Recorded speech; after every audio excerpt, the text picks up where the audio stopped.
नमस्कार दोस्तों, स्वागत है आपका स्टडी पोर्टल पे। और मैं ऋतु मैम आज आपको करवाने जा रही हूँ हमारे डीएसएसपी का जो प्राइमरी का जो एग्जाम हुआ है उसका जनरल पार्ट हम करने जा रहे हैं आज। कि वहाँ पे जनरल पार्ट में हमारे कौन कौन से सेक्शंस आते हैं और क्वेश्चन किस तरह के हमारे लास्ट ईयर्स में पूछे गए हैं। तो हमने इससे पहले जो किया था, एक बार जो प्रैक्टिस सेट किया था, वो हमने केवीएस का प्राइमरी का डिस्कस किया था। आज हम डीएसएसपी का जो जनरल पार्ट आता है हमारा 100 मार्क्स का, वो डिस्कस करने जा रहे हैं हम। तो यहाँ पर हम वन सेक्शन करके कंप्लीट करते हुए चलेंगे। तो फर्स्ट हमारा जो पार्ट यहाँ पे अटेम्प्ट हो रहा है प्राइमरी के अंदर, आप ध्यान रखो, हम यहाँ पे डिस्कस कर रहे हैं डीएसएसपी के एग्जाम के बारे में। डीएसएसपी का पीआरटी का पेपर जो आपका 2018 में हुआ था, ठीक है, एग्जैक्ट डेट भी आई थिंक 13 सितंबर 2018 को जो पेपर हुआ था, हम वो डिस्कस करने जा रहे हैं। पीआरटी का कौन सा पोर्शन, जर्नल पोर्शन की हम बात कर रहे हैं, ठीक है, जनरल पार्ट की हम बात कर रहे हैं। तो हमारा जनरल जो पार्ट आता है वो हमारा 100 मार्क्स का आता है। 20 मार्क्स के आपके 5 सेक्शंस रहते हैं। 20 मार्क्स के हमारे 5 सेक्शंस रहते हैं, 20 पार्ट आपका ईच। मतलब आपका जीके वाला जो क्वेश्चन आता है 20 मार्क्स का आता है, फिर आपका रीजनिंग 20 मार्क्स की, मैथ 20 मार्क्स का, आपका जो जीके पार्ट है, जनरल स्टडीज है, जीएस कह सकते हो, आपकी जो जीएस आती है वो आपकी 20 मार्क्स की आती है। आपका जो उसके बाद रीजनिंग कह सकते हो आप, रीजनिंग भी आपकी 20 मार्क्स की आती है। मैथ्स आपका 20 मार्क्स का आता है। और उसके बाद आपका हिंदी और इंग्लिश, ठीक है, हिंदी भी 20 मार्क्स की और आपकी इंग्लिश भी क्या है 20 मार्क्स की आती है। तो हम ट्राई करेंगे मैक्सिमम कितने पार्ट हम आज वाली वीडियो में कवर कर पाएंगे उनको कंप्लीट करने की कोशिश करेंगे। अदरवाइज हम हो सका तो पूरे जनरल पार्ट को, मतलब इस 100 मार्क्स के पेपर में जो जनरल पार्ट में आया था वो हम डिस्कस करेंगे आज की वीडियो में। तो स्टार्ट करते हैं। सबसे पहले हमारे जीएस का जो पोर्शन है 20 मार्क्स का, जो 2018 के एग्जाम में आया था, वो क्वेश्चन देख लेते हैं। क्वेश्चन किस तरह के आए थे, आपको किस लेवल की जीके प्रिपेयर करने की जरूरत है। हम जनरल पार्ट कर रहे हैं जो 100 मार्क्स का है। तो फर्स्ट हमारा जो हम डिस्कस करेंगे, हम जीएस के बारे में बात कर रहे हैं, ठीक है। जीएस आपके 20 क्वेश्चंस हम इसके डिस्कस करेंगे। तो फर्स्ट क्वेश्चन जैसे हमारा क्या था, खांगचे झोंगा राष्ट्रीय उद्यान और जैव आरक्षित क्षेत्र कहां पर अवस्थित है हमारा। हम यहाँ पे सिर्फ मैं नाम लेती हूँ कि किस राष्ट्रीय उद्यान की बात हो रही है। खांगचे झोंगा,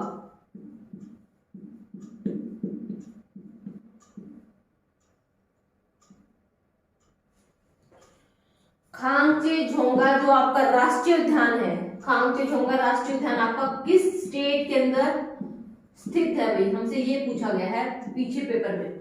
आपका एक क्वेश्चन बनता है हमेशा राष्ट्रीय उद्यान के बारे में आपसे पूछा जाता है। हमारी जो स्टेट्स हैं उन स्टेट्स में क्या है, काफी सारे आपके राष्ट्रीय उद्यान से नेशनल जो आपके वो हैं उनमें आपसे पूछ लिया जाता है कि ये वाला कहाँ पर आपका क्या है। कुछ जो फेमस है हम सबको पता होता है, जिम कॉर्बेट है, कांजीरंगा है, राष्ट्रीय उद्यान है, ये हमें पता है मेन फेमस। लेकिन क्वेश्चंस क्या है, अब हर बार लेवल थोड़ा इंक्रीज होता जाता है। तो इस पेपर में आपसे जो पूछा गया वो पूछा गया खांगचे झोंगा राष्ट्रीय उद्यान कहाँ पे स्थित है। तो ये भाई हमारा कहाँ पे हो जाएगा, सिक्किम के अंदर हो जाएगा। तो आपको क्या करना है कि एक बार राष्ट्रीय उद्यान जितने भी हैं हमारे, उन सबको एक बार से देख लेना है, गो थ्रू हो जाना उनमें से कि कौन सा राष्ट्रीय उद्यान किस आपकी स्टेट में आता है। तो यहाँ पे इसका आंसर क्या हो जाएगा भाई, हमारा सिक्किम हो जाएगा। सेकंड क्वेश्चन कह रहे हैं, मगध साम्राज्य किस नदी के किनारे पर स्थित था। किसकी बात हो रही है, हमारी मगध साम्राज्य की। मगध साम्राज्य हमारे जीके वाले पार्ट में, हमारी जो एंशिएंट हमारी जो हिस्ट्री आ गई वहां से पूछा गया जो मगध साम्राज्य है हमारा, मगध साम्राज्य किस नदी के किनारे पर स्थित था। तो इसका आंसर हमारा क्या हो जाएगा भाई, सोन नदी के किनारे, सोन नदी के किनारे।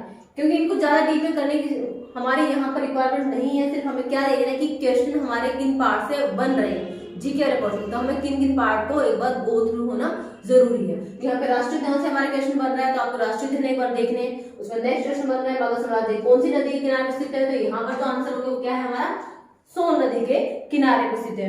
नेक्स्ट क्वेश्चन पूछ रहे हैं हड़प्पा स्थल लोथल कहाँ पे स्थित है। अब हमें पता है कि कुछ हमारे क्या है, हड़प्पा जो सभ्यता है हमारी, हड़प्पा सभ्यता से संबंधित जो हमारा लोथल है वो कहाँ पर स्थित है। भाई लोथल आपका जैसे कालीबंगा है, लोथल है, ये सारे क्या है, हड़प्पा कालीन क्या है, हमारे स्थान कहलाते हैं। तो हमसे इस पेपर में पूछा गया लोथल के बारे में। अरे कौन सा स्थल है, हड़प्पा स्थल है, हड़प्पा स्थल है। तो कह रही है कहाँ पर स्थित है हमारा, तो हड़प्पा स्थल हमारा, लोथल हमारा गुजरात में स्थित। कालीबंगा है आपका, लोथल है, ये सारे क्या है हड़प्पा हमारे क्या है स्थान कहलाते हैं। तो लोथल आपका कहां पे अवस्थित हो जाएगा, इसका आंसर हो जाएगा भाई हमारा गुजरात हो जाएगा। नेक्स्ट क्वेश्चन कह रहे हैं सांख्य प्राचीन भारत की 6 दार्शनिक धाराओं में से एक है, इसके प्रतिपादक कौन थे? किसकी बात है? जो आपके षडादर्शन है, 6 जो 6 आपके दर्शन है, कह रहे हैं सांख्य क्या है प्राचीन भारत के 6 दार्शनिक धाराओं में से एक है। प्राचीन काल की जो 6 दार्शनिक धाराएं हैं उनमें से सांख्य एक है। तो आपको ये बताना है कि इसके प्रतिपादक कौन थे, किसने ये दिया था आपका। तो इसका आंसर हो जाएगा आपका कपिल मुनि। क्या हो जाएगा? कपिल मुनि ने क्या दिया था आपका सांख्य। सिर्फ सांख्य भी पूछा जा सकता है तब भी आपको ध्यान रखना, या फिर आपके 6 जो दर्शन है वो क्या है के प्रतिपादक की बात होगी, के प्रतिपादक कौन है। तो इसका आंसर क्या हो जाएगा आपका? इसका आंसर हो जाएगा भाई कपिल मुनि हो जाएगा आपका। ठीक है, तो सांख्य या 6 दर्शन के प्रतिपादक कौन है? कपिल मुनि हो जाएंगे। नेक्स्ट कह रहे हैं निम्नलिखित में से कौन से अशोक के धम्म के सिद्धांत नहीं है। ठीक है, निम्नलिखित में से कौन से अशोक के धम्म के सिद्धांत नहीं है। फर्स्ट ऑप्शन है बौद्ध धर्म का प्रचार, सेकंड ऑप्शन है पूजा, थर्ड है आपका त्याग, और फोर्थ है आपका उपयुक्त सभी। के जो पहले 3 ऑप्शन बताए गए तीनों के तीनों करेक्ट है। तो आपसे क्या पूछा गया अशोक के धम्म सिद्धांत में कौन सा नहीं आता? तो यहाँ पे क्या हो जाएगा पूजा नहीं आता है। ठीक है, याद करने तो एक बार आपको क्या देखना है अशोक के धम्म सिद्धांत देखने कौन कौन से, क्योंकि किसी के नाम भी पूछे जा सकते हैं आपसे। ठीक है, तो यहाँ आपसे पूछा गया है अशोक के धम्म सिद्धांत में कौन सा नहीं आता। त्याग आता है भाई आपका, लेकिन पूजा नहीं आता। तो यहाँ पे त्याग दिया है, त्याग आता है। बौद्ध धर्म का प्रचार करना, बौद्ध धर्म का प्रचार करना भी आता है, लेकिन पूजा करना, पूजा पाठ करना वो नहीं आता। तो पूजा क्या हो जाएगा आपका रॉन्ग ऑप्शन हो जाएगा। पूजा का धर्म सिद्धांत नहीं है तो पूजा नहीं है। ठीक है, इसके अंदर देखो काफी सारे धर्म सिद्धांत के अंदर क्या है, इसका आशय क्या है आपका।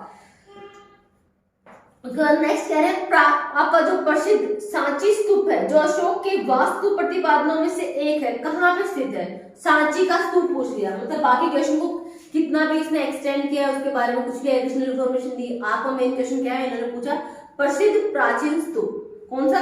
सांची का स्तूप, सांची स्तूप, सांची का स्तूप। ठीक है, कह रहे प्राचीन सांची स्तूप जो अशोक के वास्तु प्रतिपादनों में से एक है, कहां पर स्थित है भैया आपका? तो सांची का स्तूप कहां पे आ जाएगा? मध्य प्रदेश के अंदर, मध्य प्रदेश के अंदर। इसका सीधा आंसर क्या हो जाएगा आपको याद करना है, सांची का स्तूप कहां पे स्थित है? मध्य प्रदेश में स्थित है भाई। नेक्स्ट पूछ रहे हैं टेराबाइट की इकाई क्या है? टेराबाइट का इकाई मान क्या होगा? अगर आपका अब टेराबाइट क्या है आपका नैनो है, टेरा है, पेंटा है, पीको है, तो इस तरीके से पूछा जाता है। तो करेक्ट टेराबाइट, टेरा और बाइट का इकाई मान क्या होगा? इकाई मान क्या होगा भाई? ठीक है, किसका पूछा गया? सिर्फ ये चीज है आपका मेन क्वेश्चन, टेराबाइट का इकाई मान आपको बताना भाई। तो टेराबाइट का इकाई मान हो जाएगा भाई आपका इंग्लिश में, देखिए कंप्यूटर का क्वेश्चन है ये टेराबाइट, ये क्या है ऐसे लिखा जाएगा इंग्लिश में। एक इसका क्वेश्चन है आपका जनरल कंप्यूटर का पेपर है, तो जनरल कंप्यूटर का क्वेश्चन है। तो टेराबाइट की मान क्या हो जाएगा? 10⁻12 भैया याद रखना आपको, 10⁻12 क्या हो जाएगी? टेराबाइट का इकाई मान हो जाएगा आपको। ठीक है, नेक्स्ट क्वेश्चन क्या है भैया आपका? डॉलर के समक्ष भारतीय रुपये का गिरना खालिस्तान की सहायता कर सकता है, किसकी सहायता कर सकता है? कि कह रहे हैं कि डॉलर के समक्ष, अगर डॉलर के समक्ष भारतीय रुपए का गिरना, कि आपका रुपए का जो मान है वैल्यू अगर गिर रही है तो किसकी सहायता कर सकता है आपकी?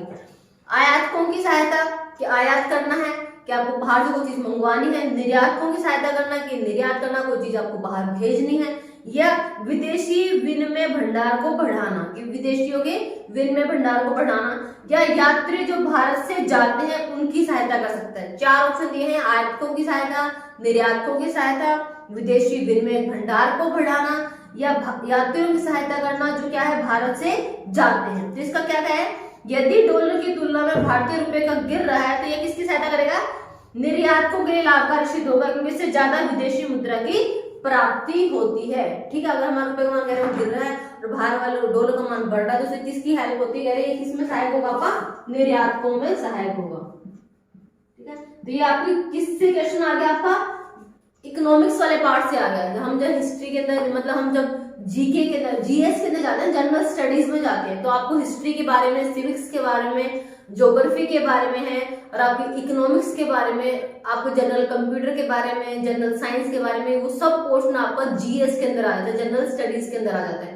तो ये क्वेश्चन आपका इकोनॉमिक वाले पार्ट से बन रहा है, इकोनॉमिक्स से बन रहा है कि अगर पैसे का वैल्यू गिर रही है डॉलर के कंपैरिजन में, तो वो किसकी हेल्प करेगा, किसमें सहायक होगा, निर्यातकों के में सहायक होगा, निर्यातकों के लिए सहायक होगा आपका। ठीक है, तो जनरल स्टडी से रिलेटेड, जनरल इकोनॉमिक्स से रिलेटेड भी आपको क्या करना है, थोड़ा सा स्टडी करनी है। सिर्फ मतलब कई बार हम क्या करते हैं, जीके का मतलब हम सिर्फ हिस्ट्री, ज्योग्राफी और सिविक्स को ले लेते हैं, लेकिन जीके जीएस का मतलब आपका जनरल स्टडीज है, तो वहां पर आपके साइंस वाला पोर्शन, एसएस वाला पोर्शन, कंप्यूटर वाला पोर्शन सब आ जाता है वही इसके अंदर। ठीक है, नेक्स्ट क्वेश्चन आपका कह रहे हैं यूनिसेफ,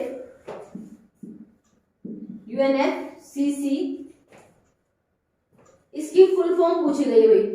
अब आपका एक क्वेश्चन क्या है, आपका बन रहा है फुल फॉर्म वाले पार्ट से। वो फुल फॉर्म आपकी कंप्यूटर वाले पार्ट से भी हो सकती है, बेसिक पार्ट से, या आपकी जो भी ऑर्गेनाइजेशंस होती हैं हमारे, क्या WHO है, वो बहुत बेसिक सा क्वेश्चन हो गया, हमें पता होता है, या फिर और आपकी जो भी ऑर्गेनाइजेशंस है, यूनिसेफ है जो बच्चों से रिलेटेड होती है, या आपकी क्या है, इनसे रिलेटेड आपकी कोई भी फुल फॉर्म पूछी जा सकती है। तो आपको क्या करना है, एक बार फुल फॉर्म में से भी गो थ्रू हो जाना है। तो यहाँ पर आपकी फुल फॉर्म क्या हो जाएगी, यूएनएफसीसी के लिए आप क्या फुल फॉर्म देंगे, आपको पता होना चाहिए कि यूएनएफ की क्या फुल फॉर्म होती है आपकी, United nation framework, United nation F से फ्रेमवर्क, सी से convention on climate change, on climate change. ठीक है, तो आपके जो इन्वायरमेंट से रिलेटेड होती है, क्लाइमेट चेंजेस होते रहते हैं, मतलब क्या ग्रीन हाउस इफेक्ट हो रहे हैं, जो भी आपके इन्वायरमेंट जो चेंजेस हो रहे हैं आपके, उन सब के ऊपर जो आपको क्या किया जाता है, उससे रिलेटेड जो आपकी ऑर्गेनाइजेशन है वो क्या है आपकी यूएनएफसीसी, यू से यूनाइटेड, एन से नेशन, एफ से फ्रेमवर्क, सी से कन्वेंशन ऑन किसके ऊपर, क्लाइमेट चेंज के ऊपर। ये सी क्या हो जाएगी, फुल फॉर्म। तो आपको अगर फुल फॉर्म से भी गो थ्रू हो जाना है, जो भी आपकी इंपोर्टेंट फुल फॉर्म बनती है भाई। ठीक है, यूएनएफसीसी फुल फॉर्म हो जाएगी हमारी ये। नेक्स्ट क्वेश्चन क्या है हमारा, हाल ही में फ्लिपकार्ट बेची गई, इससे किसने अधिकृत किया है। आपकी फ्लिपकार्ट की जो कंपनी है वो किस कंपनी के अंडर चली गई है, मतलब किसने उसको ओन कर लिया है, किसके अंडर अब वो आ जाएगी। तो आपका इसका आंसर क्या हो जाएगा, वॉलमार्ट। फ्लिपकार्ट अब किसका पार्ट हो गई है, फ्लिपकार्ट आपकी जो कंपनी है, आप ऑनलाइन आपकी क्या है शॉपिंग की वो है, यहां से आप, तो ये अब किसके अंडर आएगी, तो किसके आ जाएगी, वॉलमार्ट कंपनी के अंडर में हो जाएगी भैया। ठीक है, फ्लिपकार्ट किसके अंडर हो जाएगी हमारी, वॉलमार्ट के अंडर आ जाएगी। ठीक है, तो आपकी अब ये कंपनी क्या होगी, इसकी ओनर हो जाएगी हमारी। ये क्वेश्चन पूछा गया था। नेक्स्ट क्वेश्चन आपसे कह रहे हैं जनता या बैंकों के पास रखी गई मुद्राएं क्या कहलाती है आपके, जनता या फिर बैंकों के पास रखी मुद्राओं को क्या कहते हैं। मतलब अब इकोनॉमिक्स वाले पार्ट से फिर हमारा एक क्वेश्चन बन रहा है, उच्च शक्ति का धन, निम्न शक्ति का धन या वृद्ध धन। उच्च शक्ति का, निम्न शक्ति का या फिर वृद्ध धन। तो यहाँ पर क्या हो जाएगा, निम्न शक्ति का जो जनता के पास, हम सबके पास जो पैसा है वो वाला धन, या जो बैंकों के पास जो पैसा पूंजी जमा है वो धन किस कैटेगरी में आ जाता है, आपका निम्न श्रेणी के धन में आ जाता है, और आपका वृद्ध बाहरी धन की श्रेणी में आ जाता है। कुछ पैसे क्या होता है आपके आरबीआई के अंदर रिजर्व रहते हैं, कितना तो पैसा होना ही होना चाहिए। ठीक है, तो हमारा जो हमारे पास जो पैसा ब्रोक है, हमारे पास जो पैसा है वो, और जो बैंकों के अंदर जो सेव है बैंक, वो किस कैटेगरी में आता है आपका, इसमें लिख दिया निम्न शक्ति के धन की कैटेगरी में और वृद्ध धन की। तो यहाँ पे बी और सी ऑप्शन दोनों क्या हो जाएंगे, करेक्ट हो जाएंगे। बी और सी बोथ दोनों क्या हो जाएंगे, ये कहलाएंगे हमारे जनता के पास जो पैसा है या बैंकों के पास जो पैसा है। तो बी और सी ऑप्शन हो जाएगा हमारा। बी और सी क्या था, बी में निम्न श्रेणी का धन और सी में क्या था, वृद्ध धन की कैटेगरी में आ जाता है हमारे पैसे। ठीक है, वृद्ध धन की कैटेगरी में आएगा हमारा। उसके बाद नेक्स्ट क्वेश्चन क्या है हमारा जीके वाले पार्ट से, भारत में मौद्रिक नीति। देखो भाई हमारे कम से कम यहाँ पे 4-5 क्वेश्चन ऐसे हो गए जो इकोनॉमिक वाले पार्ट से आ रहे हैं। ठीक है, तो आप किसी भी पोर्शन को इस तरीके से इकोनॉमिक्स वाले पोर्शन से आ रहे हैं, आप ऐसे नहीं छोड़ सकते कि चलो मैं इकोनॉमिक्स छोड़ देता हूँ, यहाँ से क्या फर्क पड़ेगा, या मैं हिस्ट्री नहीं करता हूँ सिर्फ, या मेरे को साइंस इतनी अच्छी से नहीं आती है साइंस। आपको हर एक की बेसिक सब पढ़ के जाना है कि क्वेश्चन आपका हर पोर्शन से उठाएंगे, कंप्यूटर से भी उठाएंगे, साइंस से भी और आपके ऐसे सारे पोर्शन से भी। लेकिन भारतीय मौद्रिक नीति खालिस्तान के द्वारा विनियमित की जाती है। हमारी जो मौद्रिक नीति है, या हमारे जो रेपो रेट है या रिवर्स रेपो रेट है, इन सबको, या ब्याज की जो दर होगी, इन सबको कौन क्या करता है, विनियमित करता है, मतलब कौन रेगुलेट करता है, ये काम किसके द्वारा किया जाता है हमारे भारत के अंदर, तो वो हमें पता ही है, वही ऑप्शन बताने की जरूरत भी नहीं है। इंडिया के अंदर बात हो रही है तो किसके अंदर आएगा, RBI, reserve bank of India के द्वारा क्या किया जाता है, हमारी मौद्रिक नीति को क्या रेगुलेट किया जाता है, विनियमित किया जाता है। ठीक है, हिंदी में वर्ड है विनियमित या रेगुलेट किया जाता है, किसके द्वारा, RBI के द्वारा। तो पूछा था भारत में मौद्रिक नीति किसके द्वारा विनियमित की जाती है, RBI के द्वारा। इसका आंसर हो जाएगा हमारा RBI। नेक्स्ट है, निम्नलिखित में से कौन सा केंद्र सरकार के राजस्व व्यय में दूसरा बड़ा क्या है, दूसरा सबसे बड़ा है, कि राजस्व के जो व्यय करते हैं हम, जो भी हमारे पास खजाना है, जो पैसा है, उसका जो व्यय है सबसे बड़ा, दूसरा किसके लिए किया जाता है। कह रहे हैं निम्नलिखित में कौन सा केंद्र सरकार के, हमारे जो सेंट्रल गवर्नमेंट की राजस्व व्यय में दूसरा सबसे बड़ा है, कौन है, वेतन, पेंशन की, वेतन सब पे ज्यादा पैसा खर्च हो रहा है गवर्नमेंट का, पेंशन के ऊपर, रक्षा के ऊपर, या कच्चा तेल के ऊपर। तो गवर्नमेंट का जो दूसरा बड़े की बात हो रही है तो वो किसके ऊपर हो रहा है भाई, हमारा रक्षा के ऊपर हो रहा है। किसके ऊपर हो रहा है, रक्षा, मतलब हमारे मिलिट्री को स्ट्रॉन्ग करने के लिए हम कुछ भी परचेज कर रहे हैं, वो सारी चीजें हैं, या फिर हमारी जो सेना से रिलेटेड या हमारे एम्पावरमेंट करने के लिए कुछ जो भी चीजें हम क्या कर रहे हैं, हमारी रक्षा के क्षेत्र से संबंधित है, वो क्या है, दूसरा बड़ा पोर्शन है जो हमारा राजस्व, जहाँ पे व्यय हो रहा है। राजस्व हमारा जो भी खजाना है वो व्यय खर्च, दूसरा सबसे ज्यादा पैसा कहाँ पे लगाया जा रहा है, रक्षा के क्षेत्र में लगाया जा रहा है अभी हमारा। ठीक है, उसके बाद कह रहे हैं निम्नलिखित में से कौन सा नगर आपका यूएसए और पश्चिमी तटीय शहर में नहीं है। कह रहे हैं कौन सा नगर भाई। अब इसमें आपको क्या, आपकी सारी, हमारे इंडिया एक कंट्री है, ऐसे हमारे जो कॉन्टिनेंट है या हमारे जितनी भी कंट्रीज हैं उनके बारे में आपको बेसिक नॉलेज है कि नहीं है। नेक्स्ट क्वेश्चन उसी से रिलेटेड आपसे पूछा जा रहा है, कौन सा नगर, आपको 4 आपको नगर दिए हैं, सिटीज दी गई हैं, निम्नलिखित में कौन सा नगर यूएसए के पश्चिमी तट शहर में नहीं है। यूएसए के पश्चिमी तट शहर में, पश्चिमी तट शहर में नहीं है आपका कौन सा नगर। ऑप्शन है Los Angeles, California, San Francisco and New York. तो यहाँ पर क्या कह रहे हैं, कौन सा ऑप्शन हो जाएगा भाई, न्यूयॉर्क हो जाएगा। ये वही है भाई, हमने अगर सारे हमने कंट्रीज के बारे में पता है कि कौन सा कॉन्टिनेंट में पड़ता है, किस एरिया में पड़ता है, तभी हम बता पाएंगे। तो यहाँ पर जो आंसर होगा, पूछा गया यूएसए के पश्चिमी तट पर कौन सा शहर, कौन सा नगर नहीं है, तो यहाँ पर हमारा राइट आंसर हो जाएगा न्यूयॉर्क नहीं है भाई हमारा। ठीक है, अब न्यूयॉर्क कहाँ पे है, अमेरिका के उत्तरी भाग में बता दिया। ये इन्होंने पश्चिमी तट पे पूछा था, ये क्या है कि न्यूयॉर्क अमेरिका के उत्तर पूर्वी भाग में स्थित है। न्यूयॉर्क हमारा क्या हो जाएगा, राइट आंसर हो जाएगा, क्योंकि न्यूयॉर्क यूएसए के क्या है, पश्चिमी तट पे नहीं है, उत्तर पूर्वी भाग पर है। कहाँ पे, यूएसए के ही, अमेरिका के ही क्या है, उत्तर पूर्वी भाग में आएगा आपका न्यूयॉर्क। तो यहाँ पर ये क्या हमारा राइट आंसर होगा, न्यूयॉर्क। नेक्स्ट कह रहे हैं 2019 का एयर इंडिया एक्सपो खालिस्तान में होगा। 2019 का भी ऑलरेडी भाई जा चुका 2019, अब आप 2021 में हो, आप प्रिपरेशन कर रहे हो, तो अब आपको जो क्या करना है, अब की करंट अफेयर में आपको सारा ध्यान रखना है कि कौन सी भी आपकी कुछ भी आपके जो भी कंडक्ट हो रहे हैं आपके, वो कहाँ पर हो रहे हैं, किस स्टेट के, कौन सी कंट्री के अंदर हो रहे हैं, किस जगह पे हो रहे हैं, कौन सी सिटी में हो रहे हैं, तो आपको वो याद रखना है। तो करंट से रिलेटेड क्वेश्चन आपको करके जाने हैं जीएस के पार्ट के लिए भी, तो करंट भी आपको पढ़ के जाना है। यहाँ पे पूछा गया 2019 का एयर इंडिया एक्सपो कहाँ हुआ था, तो यहाँ पर आंसर होगा बेंगलोर में हुआ था। तो ये क्वेश्चन तो नहीं पूछा जाएगा क्योंकि 2019 का है। अब आपको जो प्रिपेयर करना है 2020 2021 की आपको करंट अफेयर प्रिपेयर करनी है। तो इसका आंसर हो गया एयर इंडिया एक्सपो 2019 हुआ था बेंगलोर में। नेक्स्ट है कोशिका के बारे में निम्नलिखित में से कौन सा कथन सही है। अब कोशिका क्या है, हमारी बॉडी क्या है, हमारे शरीर के अंदर क्या है, बहुत सारी कोशिकाएं होती हैं, उनसे मिलकर ही हमारे क्या उत्तक बनते हैं, उत्तक से फिर हमारे अंग बनते हैं, अंग से फिर हमारी पूरी बॉडी शरीर बन रहा है। ठीक है, तो ये कह रहे हैं कि कोशिकाओं के बारे में कौन सा कथन सही है आपका, ये पूछा, नहीं कौन सा सही है। 4 ऑप्शन दिए, इनमें से कोई एक ही है जो आपका करेक्ट होगा। फर्स्ट कह रहे केवल केंद्रक में डीएनए होता है, कि कोशिका के जो केंद्र होता है, तो उसमें जो केंद्रक होता है, कह रहे सिर्फ उसी के अंदर क्या होता है, डीएनए होता है, फर्स्ट। सेकंड, पादप कोशिकाओं में क्लोरोप्लास्ट में भी डीएनए होता है। पादप मतलब आपके पेड़ पौधे, ठीक है। दो तरह की जंतु कोशिका होती है, एक आपकी पादप कोशिका होती है। तो पादप जो पेड़ पौधों से रिलेटेड होती है, तो कह रहे पादप कोशिकाओं में क्लोरोप्लास्ट में भी डीएनए होता है, ठीक है। थर्ड कह रहा है दोनों सही है।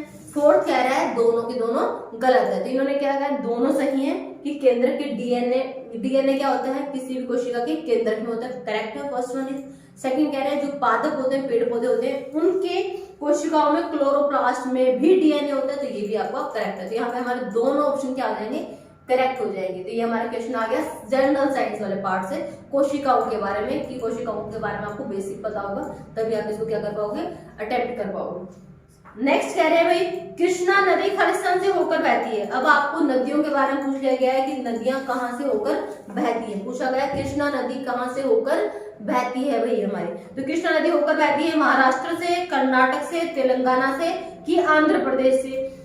ये आपको तीन स्टेट्स का क्या दे दिया गया, क्लियर कर दिया गया। फर्स्ट ऑप्शन है महाराष्ट्र, कर्नाटक, आंध्र प्रदेश। तो इनको पढ़ने का कोई मतलब नहीं है, सिर्फ आपको पता होना चाहिए भाई आप भी कृष्णा नदी कहां से होकर बहती है, तो सब आएगा महाराष्ट्र, महाराष्ट्र से कर्नाटक, कर्नाटक से तेलंगाना, तेलंगाना से फिर आंध्र प्रदेश, ठीक है। महाराष्ट्र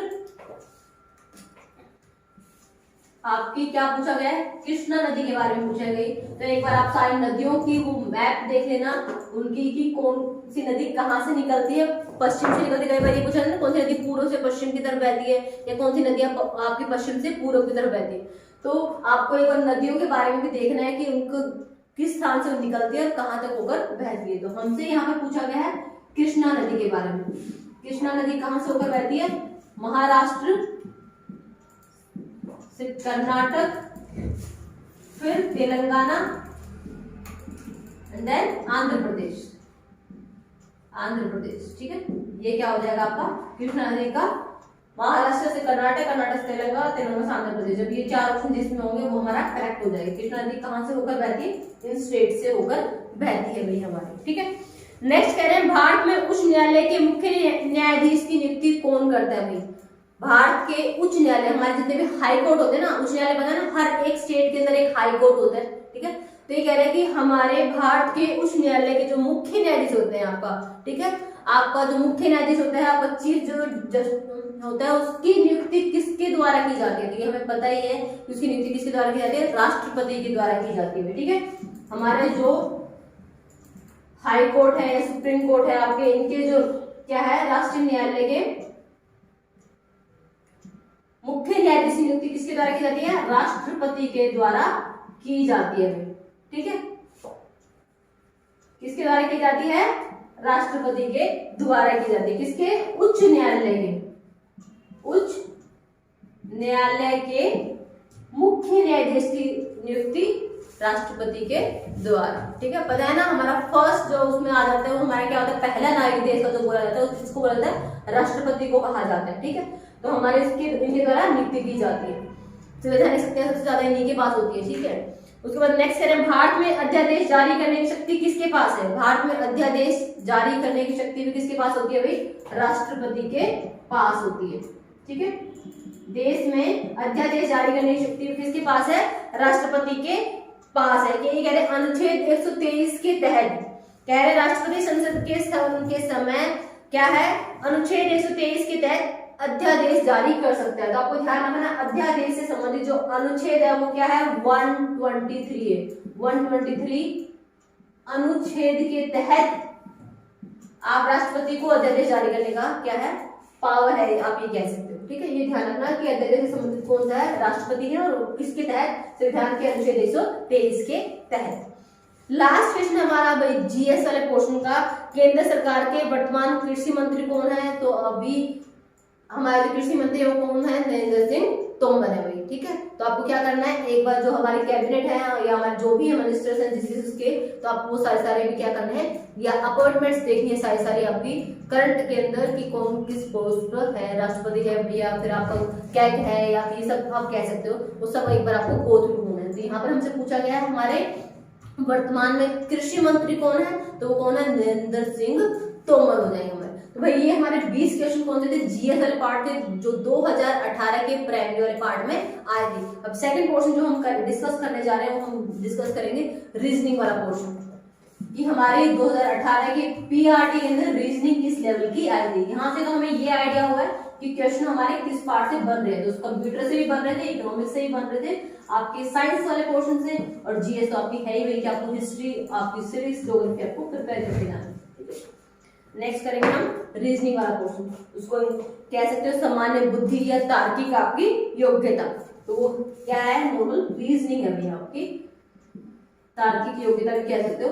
ये भी आपकी कितने मार्क्स की आती है, 20 मार्क्स।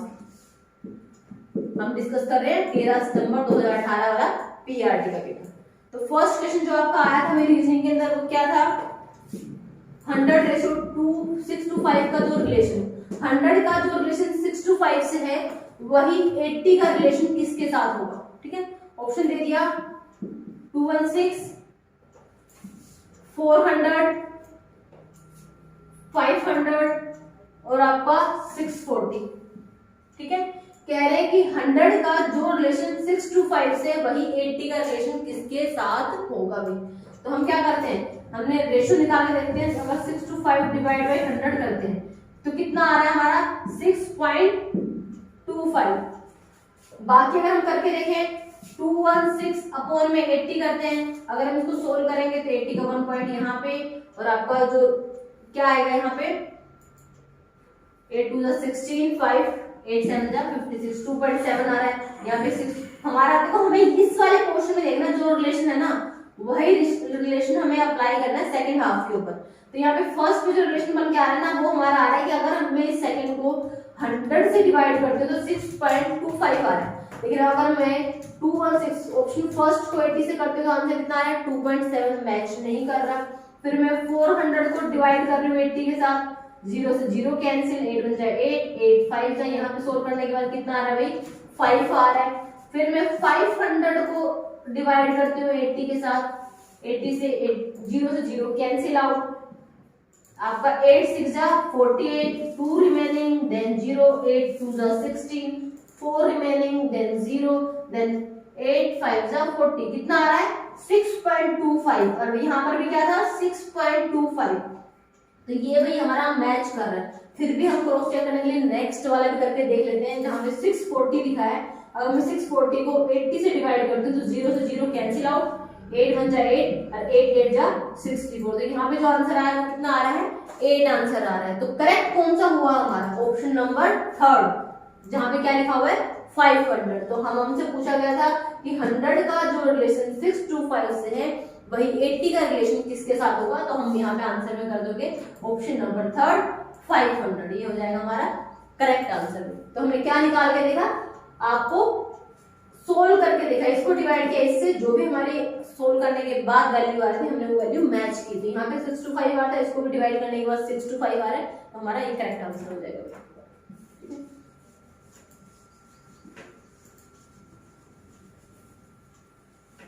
नेक्स्ट क्वेश्चन देखते हैं।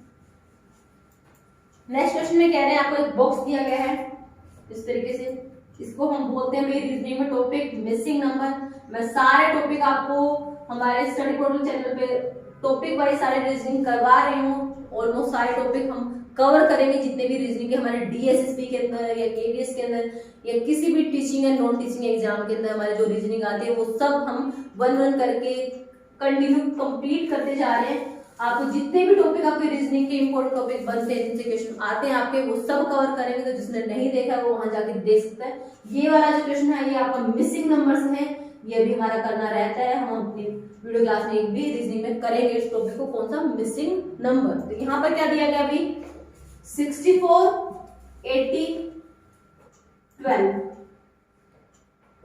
25 11 6 देन 164 125 और यहाँ पे नंबर है मिस। ये कौन सा चैप्टर हो गया, मिसिंग नंबर। रीजनिंग का एक प्रॉपर टॉपिक है ये मिसिंग नंबर। ठीक है, यहाँ पे हमसे कहा गया कि भाई इसको फिल करना है। अब आप देखो कहाँ पे क्या अप्लाई किया गया, लेकिन यहाँ पे मुझे नंबर देखना जो मिस हो गया।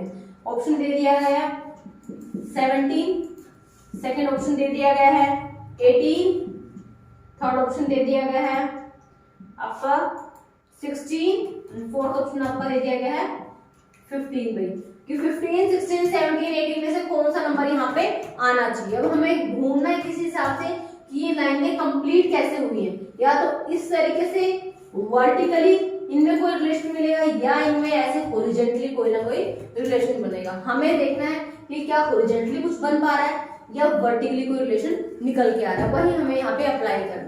अगर मैं यहाँ पे बात करती हूँ 6 और 4 कितना हो गया आपका 9, और 6 और 2 कितना हो गया आपका 8, ये तो क्या 4 5 हो गया 9 और 6 और 2 हो गया 8, तो ये क्या हो 89। यहाँ पे लिखा क्या होगा नीचे 164। अगर मैं 89 164 में से 89 माइनस भी करती हूँ कितना आएगा 5, देन यहाँ पे कैरी चला गया 15 माइनस 75। मतलब किसी तरीके से भी मैं यहाँ पे इन दोनों को सम अप करने के बाद 164 पे नहीं बन पा रही हूँ, कि मेरे पास इन दोनों का सम करने के बाद 89 बना और मुझे जाना है 164, तो कितने नंबर की कमी है 75। इस 75 को मैं इनसे किसी तरीके से भी निकाल नहीं पा रही हूँ, मतलब यहाँ पर मुझे कोई रिलेशन दिख नहीं रहा है। मैं फर्स्ट और थर्ड का रिलेशन हो सकता है, सेकंड और थर्ड का रिलेशन हो सकता है, फर्स्ट और सेकंड का रिलेशन हो सकता है, कोई थर्ड हो सकता है, लेकिन यहाँ पर ये बड़ा नंबर है तो इन दोनों से ये नंबर बनना चाहिए, लेकिन वो बनकर नहीं आ रहा है। या फिर हम इन दोनों को माइनस करें तब ये नंबर आना चाहिए। मैं 164 में से 25 माइनस करती हूँ, 5 and 2 3 139, तभी भी 64 का कुछ बन के नहीं आ रहा है कि 64 के साथ 139 का कोई रिलेशन नहीं। तो वर्टिकली तो भाई मुझे कोई रिलेशन नजर नहीं आ रहा। अब हम ट्राई करेंगे हॉरिजॉन्टली कोई रिलेशन है या नहीं है, ठीक है। अब यहाँ पे क्या है 64, यहाँ पे कितना है 80। अगर मैं 64 में 80 ऐड करती हूँ कितना आ रहा है 4 8 4 164 आ रहा है, लेकिन यहाँ पे लिखा कितना हुआ है 12, लेकिन मुझे 144 और 12 का रिलेशन नजर आ रहा है। क्यों? मुझे लग रहा है कि यहाँ पर 144 लिखा है, ये तो 12 का हमारा स्क्वायर होता है, लेकिन यहाँ पे 144 लिखने के बजाय इन्होंने सिर्फ क्या लिख दिया, उसका स्क्वायर रूट कर दिया। सम अप करके आना चाहिए 144, लेकिन इन्होंने 144 लिखने की बजाय इसका स्क्वायर रूट कर दिया, तो यहाँ पे इन्होंने आंसर क्या कर दिया भाई 12 कर दिया। तो 144 का स्क्वायर रूट कितना होता है 12, तो इन्होंने यहाँ पे लिख दिया 12। तो ये चीज मेरी सेकंड लाइन पे भी अप्लाई होनी चाहिए, तभी मैं इसको थर्ड पे अप्लाई कर सकता हूँ। तो हम सेकंड पे फिर ट्राई करके देखते हैं। 25 में ऐड करना है मुझे 11 को, कितना बन गया 36। और मैं 36 ना लिख के 36 का स्क्वायर रूट लिखना है, तो 36 का स्क्वायर रूट कितना हो जाएगा 6 हो जाएगा। तो यहाँ पे आंसर क्या लिखा है 6 ही लिखा हुआ। इसका मतलब हाँ यही ट्रिक फॉलो की गई है। फर्स्ट लाइन में भी इन दोनों को सम किया, जो भी आया उसका स्क्वायर रूट निकाल के यहाँ पे लिख दिया। यहाँ पे भी इन दोनों को सम किया, 36 आया, 36 का स्क्वायर रूट करके 6 लिख दिया। अब हमें यहाँ पर भी सेम ही करना है, इन दोनों को सम अप करना है 164 और 125 को, और उसका स्क्वायर रूट कर देना है। तो 164 125 ऐड करने के बाद कितना बन गया भाई हमारा 289। और 289 किसका स्क्वायर होता है, किसका स्क्वायर रूट होता है, ठीक है। 289 का अगर मैं स्क्वायर रूट करूं तो ये क्या नंबर आएगा, या 289 किसका स्क्वायर नंबर है, ठीक है, वो देखना है हमें। तो आप ये देखो 8 का अगर मैं स्क्वायर करूंगी तो 8 या 64, तो यूनिट प्लेस में नंबर क्या आना चाहिए 4, नहीं पॉसिबल। 6 का अगर मैं 16 का अगर मैं स्क्वायर करूंगी तो यूनिट प्लेस में जो नंबर आएगा 6 6 36 6, लेकिन हमारा यूनिट प्लेस में नंबर कितना है 9, ये भी नहीं आएगा। 5 का अगर मैं स्क्वायर करूं तो यूनिट प्लेस में जो नंबर आएगा वो क्या आएगा 5, नहीं पॉसिबल। 7 का अगर मैं स्क्वायर करूं तो यूनिट प्लेस में नंबर आएगा क्या आएगा 9, इसका मतलब 17 का स्क्वायर होना चाहिए। तो 17 का स्क्वायर करके देख लो, आपको ये पता चलेगा कि भाई ट्रिक से ही इनमें यूनिट प्लेस में जो नंबर आएगा 4 है, यहाँ पे 6 है, यहाँ पे 5 है, लेकिन हमारा जो ऑप्शन आ रहा है वो 289 है। तो 289 9 किसकी यूनिट प्लेस पे आता है 17 की, तो आपका आंसर क्या हो जाएगा 17, कि 289 17 का स्क्वायर है भाई। तो आंसर हो गया हमारा फर्स्ट ऑप्शन, ऑप्शन नंबर 17, ठीक है। दोनों का सम करना है, जो भी नंबर आएगा उसका स्क्वायर रूट निकाल के लिखना है। दोनों नंबर का सम करना है, जो भी नंबर आएगा उसका स्क्वायर रूट निकाल के लिखना है। तो यहाँ पर भी दोनों नंबर का सम किया, 289 आया, 289 का जो मैंने स्क्वायर रूट निकाला वो 17 आया, तो यहाँ पे मेरा आंसर क्या हो जाएगा 17 हो जाएगा, ठीक है। तो ये हमारा चैप्टर था रीजनिंग में मिसिंग नंबर। फर्स्ट था हमारा एनालॉजी वाले में से जो किया गया था, ये हमारी क्या है एनालॉजी सिमिलैरिटी हमारी देखनी थी हमें। और यहाँ पर सेकंड वाला क्वेश्चन कौन सा है, मिसिंग नंबर थे हमारा। नेक्स्ट थर्ड क्वेश्चन क्या है आपका, जोड़ों में से निम्न किसको छांटना है, जोड़ों में से भिन्न जोड़ा छाटिए। आपको 4 ऑप्शन दे दिए, 4 और 16, 5 और 30, 6 और 42, 7 और 56। ठीक है, ये आपको ऑप्शन दे दिए गए हैं। आपसे क्या है, इनमें से भिन्न को छांटिए, ओड वन आउट। ऑलरेडी ये चैप्टर हम कर चुके हैं, ओड वन आउट। जो भी नंबर डिफरेंट है उसको बाहर निकाल दो। इन 4 पेयर में से, ये 4 पेयर दिए गए हैं, इन 4 पेयर में से जो पेयर डिफरेंट है वो आपको अलग कर देनी है। तो अगर मैं फर्स्ट की बात करूं तो फर्स्ट वाले में क्या है, 4 और 16 है। 4 और 16 का मतलब ये तो 4 और ये 4 का स्क्वायर। 16 को हम कैसे लिख सकते हैं, 4 का स्क्वायर। नेक्स्ट नंबर जो लिखा है 5 और 30, कैसे लिख सकते हैं, 5 तो एज इट इज, और 5 मल्टीप्लाई 6 30। फिर नेक्स्ट नंबर लिखा है 6 और 42, इसको कैसे लिख सकते हैं, 6 एज इट इज, 6 6 7 जा 42, 6 से 42। नेक्स्ट क्या लिखा हुआ है, 7 और 56, इसका मतलब क्या है, 7 तो एज इट इज, और 7 की मल्टीप्लाई 8 से, 7 8 जा 56, ऐसे है। अब आप ये देखो कि इनमें से आपको डिफरेंट दिखाई दे रहा है, मुझे तो दिख रहा है भाई, ये 5 और 5 को अपने नेक्स्ट नंबर से मल्टीप्लाई करके लिख दिया गया, 5 और 5 की मल्टीप्लाई 6 के साथ 30, यहाँ पे 6 और 6 की मल्टीप्लाई अपने नेक्स्ट नंबर के साथ 7 के साथ 6 से 42, ऐसे 7 की मल्टीप्लाई उसके नेक्स्ट नंबर के साथ 8 के साथ 56, और ये यहाँ पे। अब यहाँ पे क्या था, लेकिन यहाँ पे एक नंबर लिखा है 4 और नेक्स्ट नंबर लिखा है उसका स्क्वायर करके, 4 का स्क्वायर आपका 16, तो ये हमारा क्या हो जाएगा, ओड वन आउट हो जाएगा। ये डिफरेंट है भाई, हमें निकालना ना भिन्न को छाटिए, ओड वन है, इंग्लिश में ओड वन कह सकते हो, हिंदी में आप कह सकते हो भिन्न, अलग है ये, बाकी तीनों से अलग है। तो हमारा आंसर क्या हो जाएगा, 4 और 16 वाला पेयर क्या है, डिफरेंट है हमारा। ठीक है, नेक्स्ट भी आपको डाइस है, कल ही मैंने करवाया था डाइस वाला चैप्टर, कि डाइस वाले क्वेश्चन में आप किस तरीके से निकालते हो कि कोई भी पासे में किस नंबर के अपोजिट में कौन सा नंबर आएगा। डाइस पासा हम ऑलरेडी रीजनिंग वाले पार्ट में कर चुके हैं। इस क्वेश्चन में देखो आपको 4 पोजीशन दे दी गई हैं, 5 1 6,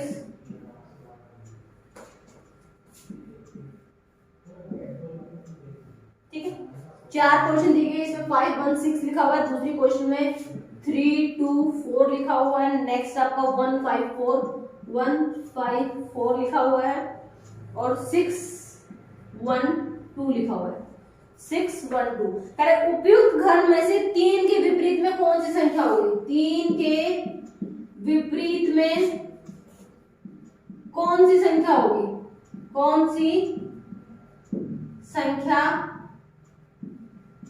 होगी, ये पूछा गया भाई, 3 के विपरीत में कौन सी संख्या होगी हमारी। तो यहाँ पे 3 के विपरीत में देखना, 3 देखो भाई पहले तो कौन से ऑप्शन में आया हुआ है, ये फर्स्ट है डाइस का, ये सेकंड है, थर्ड है, फोर्थ है, हमारा इसमें 3 आया हुआ है, हम इस वाले 3 को ले लेते हैं। ठीक है, और बाकी जो कॉमन है इसके साथ बोल लेते हैं। यहाँ पे 3 वाला लिया, मैंने कल आपको क्या बताया था, क्लॉकवाइज वाला एक कंसेप्ट बताया था कि जो भी नंबर आपको निकालना है उससे क्लॉकवाइज आगे की तरफ बढ़ो। 3 के बाद क्लॉकवाइज कौन आता है इस डाइस में, 4, और 4 के बाद कौन आ रहा है भाई, 2। घड़ी की दिशा में, जो क्लॉकवाइज का मतलब समझो घड़ी की दिशा में आगे बढ़ना है, तो 3 के बाद 4 लिखना है, 4 के बाद 2, मैंने पहले लिखा 3 के बाद 4 के बाद 2। ठीक है, उसके बाद नेक्स्ट अगर हम बात करें तो हमारा यहाँ पर कोई भी, इन बाकी तीनों में कोई भी कॉमन नंबर नहीं है, और हमें क्या लेना होता है, क्लॉक वाले उसके अंदर 2 ऐसी डाइस लेनी होती है जहां पर कोई कॉमन नंबर हमें मिल जाए।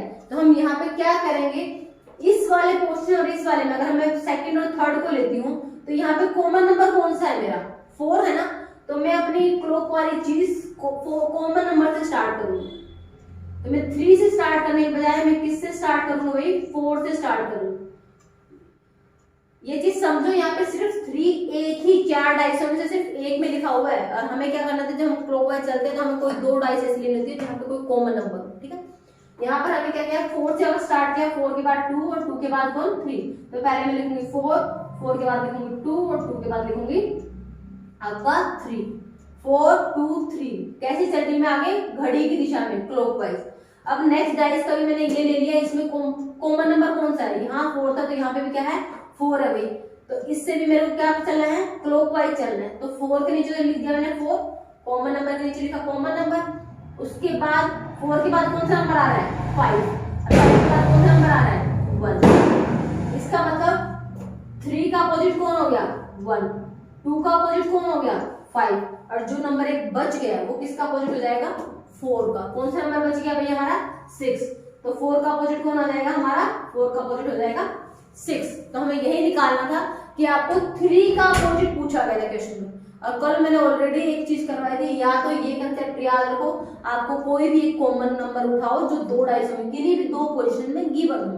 तो यहाँ से अगर हम उठाते हैं तो यहाँ पे जो कॉमन था ये 1 5 6 है, 2 3 4 है, तो हम ये 2 पोजीशन नहीं लेते क्योंकि यहाँ पे कोई भी नंबर कॉमन नहीं है। सेकंड और थर्ड के अंदर 4 कॉमन था, इसलिए मैंने ये वाला डाइस वाला पोजीशन ले लिया, ठीक है। मैं सेकंड और फोर्थ भी ले सकती थी क्योंकि यहाँ पे जो कॉमन नंबर था वो हमारा क्या आ रहा था 2 आ रहा था। अगर तुम उससे भी करके देखो, अगर मैं सेकंड और फोर्थ से इसको करके देखती हूँ तो कॉमन नंबर कौन सा है यहाँ पे 2, तो मुझे क्या करना है 2 लिखना है पहले, 2 से आगे की तरफ बढ़ना है क्लॉकवाइज। 2 के बाद क्या आ रहा है 3, और 3 के बाद भी कौन आ रहा है 4। जो भी कॉमन नंबर है वहां से चलना स्टार्ट करना है। यहाँ पे कॉमन नंबर इसमें और इसमें कौन सा है कॉमन नंबर 2, तो यहाँ से लिखे 2, 2 से लिखे 3, 3 से लिखा 4। लास्ट वाले क्वेश्चन में कॉमन नंबर क्या है 2, 2 से चलना स्टार्ट करना है, 2 से 1 और 1 से 6। अब यहाँ से देखो क्या कोई मिसमैच हो रहा है, हम अगर सेकंड थर्ड से ना निकाल के सेकंड और फोर्थ को यूज करके निकालें तब भी तो सेम आ रहा है। 3 का अपोजिट कौन आ रहा है, जो 3 के नीचे लिखा हुआ है 1। 4 का अपोजिट कौन आ रहा है, जो 4 के नीचे लिखा हुआ है 6। और 2 का अपोजिट कौन आ रहा है, जो यहाँ पे बच गया एक नंबर 5, तो यहाँ पे ऑलरेडी आ चुके हैं, एक बच गया। कौन से वाला बच गया आपका 1 हो चुका, 3 हो चुका, 4 हो चुका, 6 हो चुका, 5 बच गया। तो 2 का अपोजिट कौन हो गया भाई हमारा, 2 का अपोजिट हो गया 5। इस वाले पोर्शन में और इस वाले में दोनों से सेम आंसर आ रहा है, 2 का 5, 3 का 1 और 4 का 6, 4 का 6, 2 का 5, 3 का 1, ठीक है। बस एक चीज याद रख लो कि आपको घड़ी की दिशा में क्लॉकवाइज आगे बढ़ना है। कहां से आगे बढ़ना है, कौन सा नंबर लेना है, जो भी नंबर 2 डाइस के अंदर आपका कॉमन दिया हो। अगर 4 ले रहे हो तो यहाँ 4 से स्टार्ट करोगे और आगे की तरफ लिख दोगे, फिर नेक्स्ट में से 4 से ही स्टार्ट करना है। 4 से स्टार्ट किया और नंबर के नीचे नंबर लिखा, जो नंबर जिसके नीचे लिखा होगा वो उसका अपोजिट हो जाएगा। तो हमारा आंसर क्या बना, 3 का अपोजिट बना, 3 का अपोजिट हो गया भाई हमारा 1, ये हमारा आंसर हो जाएगा, ठीक है। नेक्स्ट क्वेश्चन करते हैं। ऑलरेडी कल करवा दिया मैंने, ये डाइस वाला आपका चैप्टर कंप्लीट हो चुका है, और किसी को अगर ये चीज ही और अच्छे से डाइस कंप्लीट करनी है तो वहां से कर सकता है। नेक्स्ट देखो, समीकरण दिया गया है 13 star 9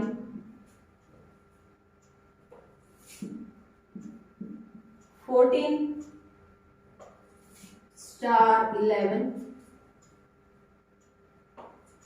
star 13 is equal to 3, ठीक है।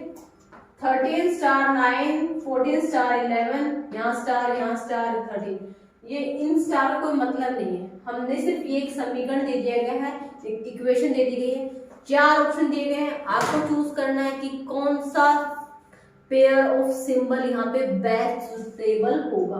आपको सिर्फ और सिर्फ एक इक्वल का साइन पता है, इसको सोल्व करने के बाद जो वैल्यू आनी चाहिए दैट इज इक्वल टू 3, वो 3 होनी चाहिए, ठीक है। तो यहाँ पर हमें ए पोर्शन में दे दिया क्या भाई, अगर पहले प्लस का साइन, फिर मल्टीप्लाई का साइन, फिर आपका प्लस का साइन है, देन आपका डिवाइड का sign, option number 1। B option में दे दिया पहले आपका मल्टीप्लाई माइनस का साइन, फिर आपका मल्टीप्लाई का साइन, देन आपका माइनस का साइन और देन आपका डिवाइड का साइन। थर्ड ऑप्शन में दे दिया पहले multiply, then divide, then minus, then again divide, ठीक है। फिर उसके बाद बी ऑप्शन में दे दिया मल्टीप्लाई मल्टीप्लाई माइनस और डिवाइड। ठीक है, आपको ये चार ऑप्शन दे दिए, कह रहे हैं इनमें से कोई एक ऑप्शन करेक्ट है कि अगर आप इस सीक्वेंस में इन सिंबल्स को पुट करते हो तो आपका आंसर 3 आएगा। अब हमें क्या करना है, इन सिंबल्स को यहाँ पे स्टार की जगह पे प्लेस करना है, इक्वेशन को सोल्व करना है और देखना है किस इक्वेशन की वैल्यू इज इक्वल टू 3 आ रही है। तो ठीक है, पहले हम फर्स्ट ऑप्शन से करेक्ट सोल्व करने की कोशिश करते हैं। इन्होंने क्या किया, पहले जो साइन है, पहले साइन की जगह पे क्या रखना है, आपको प्लस रखना है। तो 13 प्लस 9, ये तो पहली ब्रैकेट। फिर बीच में किसका स्टार का निशान, तो बीच में किसका निशान है, यहाँ पे मल्टीप्लाई का निशान। फिर ब्रैकेट फिर से है, फिर 14 है, फिर जो आपका साइन है किसका है, थर्ड वाला साइन प्लस का साइन, 14 प्लस में 11 में। फिर लास्ट जो सिंबल उसका है डिवाइड का सिंबल है, और डिवाइड किससे करना है हमें, 13 से डिवाइड करना। सोल्व करो इसको, सोल्व करने के बाद क्या आ रहा है, 13 प्लस 9 कितना आ गया, 22 मल्टीप्लाई। फिर उसके बाद 14 प्लस में 11 कितना आ रहा है भाई, 25 डिवाइड बाय 30। आपकी ये आपकी इसको इस ब्रैकेट को सोल्व करने के बाद आया 22, इस ब्रैकेट को सोल्व करने के बाद आया 25, इन दोनों के बीच में मल्टीप्लाई का निशान और इनके बीच में डिवाइड का साइन है भाई हमारा। ठीक है, अब हमें क्या कहा गया है, इसको सोल्व करना है। तो पहले हम किसको सोल्व करते हैं, डिवाइड को सोल्व करते हैं। तो हम इसको कैसे करेंगे, 22 एज इट इज, मल्टीप्लाई का निशान 25 डिवाइड बाय 13 ऐसे लिख देंगे। ठीक है ना, पहले किसको सोल्व करते हैं, डिवाइड को। अगर ये कंप्लीटली डिवाइड हो जाता है तो हम काट के लिख देते हैं, लेकिन कंप्लीटली डिवाइड नहीं हो रहा है आपका 25 13 से, इसलिए मैंने 25 बाय में 30 लिख दिया। अब इसको क्या करना है, कट करना है। अब जो वैल्यूज आएंगे हमारी वो किसके अंदर आएंगे, पॉइंट से चले जाएंगे, क्योंकि 13 के टेबल में ना तो 22 आता है, 13 के टेबल में ना ही 25 आता है। तो यहाँ पे जो आंसर आएगा ना हमारा, वो हमारा केस में आ जाएगा, पॉइंट्स में आ जाएगा, और वो हमारा नोट इक्वल टू हो जाएगा 3। इसको सोल्व करने के बाद जो वैल्यू आएगी वो हमारी 3 के इक्वल होनी चाहिए थी, लेकिन 3 के इक्वल नहीं है। इसका मतलब ऑप्शन नंबर 1 तो हमारा क्या हो गया, रॉन्ग हो गया। कि फर्स्ट इस इक्वेशन को फर्स्ट ऑप्शन के अकॉर्डिंग सोल्व करने पर जो आंसर आ रहा है वो हमारा ये आ रहा है, जो 3 के इक्वल नहीं है। तो फर्स्ट ऑप्शन तो क्या हो गया, रॉन्ग हो गया, इसको हम नहीं करेंगे। फिर आया हमने सेकंड ऑप्शन के अकॉर्डिंग वैल्यू पुट करी, जहां पे पहले माइनस का साइन है, 13 माइनस का निशान 9 ब्रैकेट, उसके बाद मल्टीप्लाई का निशान मल्टीप्लाई, फिर ब्रैकेट, उसके बाद माइनस का निशान 14 माइनस में 11, उसके बाद डिवाइड का साइन, डिवाइड आपका 30। ये सोल्व करना है। ये किसके अकॉर्डिंग है, ऑप्शन नंबर बी के अकॉर्डिंग। पहले ब्रैकेट सोल्व होती है, हमेशा पता है ना, बोर्ड मास का रूल आई थिंक सबको पता होगा, ब्रैकेट बोर्ड मास, पहले ब्रैकेट फिर ओ फिर डिवाइड फिर मल्टीप्लाई फिर एडिशन और लास्ट में किसको सोल्व करते हैं, सब्ट्रैक्शन को। तो सबसे पहले आप किसको सोल्व करोगे, ब्रैकेट को। तो 13 माइनस 9 कितना हो गया आपका, 4 हो गया। ब्रैकेट आपकी इसको माइनस करने के बाद सिंगल डिजिट में आ गया, आपकी ब्रैकेट रिमूव हो जाएगी, तो यहाँ पे क्या आ गया, 4 आ गया। बीच में किसका निशान है, मल्टीप्लाई का। अब यहाँ पे 14 माइनस में 11 है, 14 में से कितना माइनस करना है, 11, कितना बचेगा, 3। यहाँ पे ब्रैकेट रिमूव, क्योंकि इसको सोल्व करने के बाद सिंगल डिजिट में आंसर क्या आ गया, 3 आ गया। फिर किसका साइन है, डिवाइड का साइन है, 10 13, इसको सोल्व करना है हमें। ठीक है, 4 मल्टीप्लाई एज इट इज, पहले डिवाइड सोल्व करेंगे, 3 डिवाइड बाय में 30। अब इसको सोल्व करना है, 4 3 जा कितना हो गया, 12, 12 अपॉन में 13। क्या 12 अपॉन में 13 आपका 3 के इक्वल है, नहीं है। इसका मतलब ऑप्शन नंबर सेकंड में क्या हो जाएगा हमारा, रॉन्ग हो जाएगा। हमारा आंसर क्या आना चाहिए, इक्वल टू 3। इसको सोल्व करने के बाद जो वैल्यू आएगी वो 3 आनी चाहिए, तब हमारा करेक्ट होगा। तो यहाँ पर हमारा ये भी 3 के इक्वल नहीं आया, तो ऑप्शन नंबर सेकंड भी रॉन्ग हो जाएगा ये हमारा। नेक्स्ट लेते हैं सी वाला। पहले आपका ब्रैकेट 13 मल्टीप्लाई बाय में 9, पहले कौन सा निशान है, मल्टीप्लाई का। तो 13 और 9 के बीच में किसका निशान लगाना है, मल्टीप्लाई का। फिर किसका साइन है, डिवाइड का। फिर ब्रैकेट लगानी है, फिर क्या लिखना है, 14। अब 14 और 11 के बीच में किसका साइन है, माइनस का, माइनस का 11। 14 और 11 के बीच में किसका निशान है, माइनस का। फिर किसका साइन है आपका, डिवाइड का, डिवाइड बाय 13। ठीक है, सोल्व करना है। पहले किसको सोल्व करते हैं, ब्रैकेट को। तो 39 जा कितना होता है, 39 जा होता है भाई हमारा 117। 13 को 9 से मल्टीप्लाई करेंगे तो कितना आएगा 117। इसको डिवाइड करना है किसके साथ, 14 माइनस 11 कितना होता है भाई 3। अब उसको डिवाइड करना है किसके साथ, 13 के साथ, ठीक है। तो पहले डिवाइड, तो सारे डिवाइड के आगे पहले हम इसको डिवाइड कर देते हैं। 11 को डिवाइड किया 3 से कितना आ रहा है, 3 3 जा 9, 2 कैरी और देन आपका 7, 3 9 जा, तो 117 को जब 3 से डिवाइड करोगे तो आंसर कितना आएगा 39 आएगा। 39 को अगेन डिवाइड करना है किसके साथ, 13 के साथ। 39 को जब 13 से डिवाइड करोगे तो कितना आंसर आएगा 3। क्या ये 3 के इक्वल है, ऑब्वियसली दोनों तरफ क्या आ गया आपका 3 आ गया। 39 को जब 13 से डिवाइड किया आंसर 3 आ रहा है, राइट साइड में भी आंसर 3 लिखा हुआ है, इसका मतलब left hand side is equal to right hand side. So option number 3 आपका क्या हो जाएगा भाई, राइट हो जाएगा। तो अब ऑप्शन नंबर 4 को करके देखने की जरूरत नहीं है, हमारा यहीं पे आंसर निकल के आ गया। अगर आपने कोई मिस्टेक नहीं की है तो हमारा क्या है, यहाँ से जब आंसर सेटिस्फाई होगा हम वहीं पे स्टॉप हो जाएंगे। हमारा आंसर क्या है 3, तो लेफ्ट हैंड साइड किसकी इक्वल होगी, राइट हैंड साइड की। तो हमारे कौन सी सीक्वेंस फॉलो होगी इस इक्वेशन के अंदर, थर्ड ऑप्शन वाली, कि पहले आपको मल्टीप्लाई का निशान लगाना है, फिर डिवाइड का, फिर माइनस का, देन अगेन डिवाइड का। तो सोल्व करने के बाद हमारा आंसर कितना आ जाएगा 3 आ जाएगा, ठीक है। नेक्स्ट करते हैं।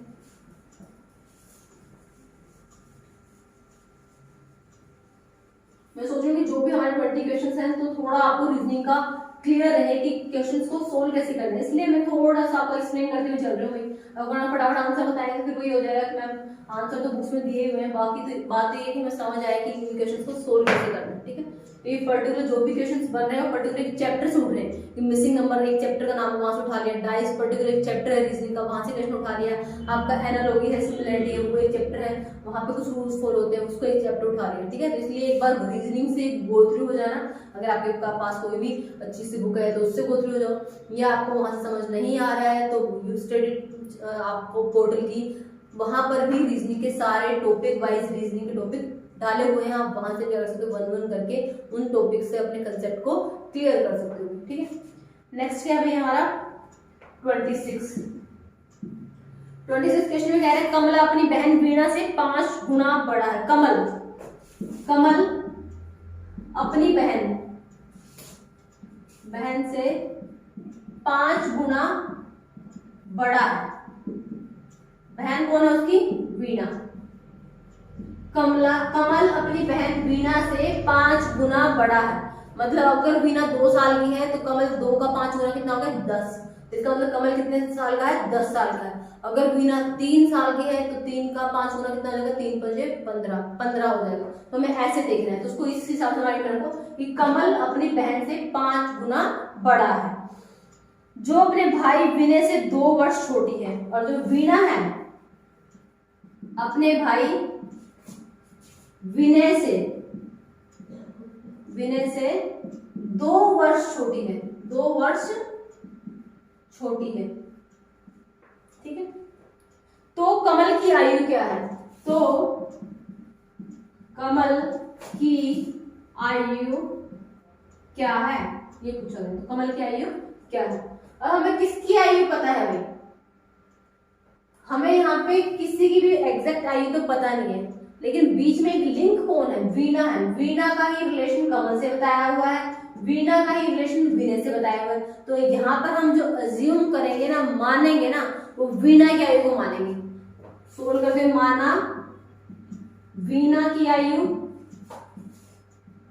कितनी है भाई, माना वीणा की आयु है हमारी x, तो कमल की आयु कितनी हो जाएगी, तो इसीलिए कमल की आयु कितनी हो जाएगी, वीणा का 5 गुना 5x। वीणा अपने भाई विनय से 2 वर्ष छोटी है, तो विनय की आयु क्या हो जाएगी, विनय की आयु कितनी हो जाएगी, कितनी हो जाएगी विनय की आयु 2 वर्ष। अपने भाई विनय से 2 वर्ष छोटी है, ठीक है। तो विनय की आयु हो जाएगी भी x प्लस में 2, ये 2 वर्ष छोटी है, इसकी आयु तो x हमने मान ही ली, और ये अपने भाई से 2 वर्ष छोटी है, तो इसका मतलब वो इससे 2 साल और ज्यादा होगा। x प्लस में 2 कर देंगे, वो किसकी आयु आ जाएगी भाई, हमारी विनय की आयु आ जाएगी हमारी, ठीक है। अब इसके अंदर क्या कह रहा है आपका तो आपको क्या बताना है, यदि विनय की आयु 10 वर्ष है, हमने एक लाइन यहाँ पे मिस कर दी, यदि विनय की आयु 10 वर्ष है तो कमल की आयु क्या होगी, यदि विनय की आयु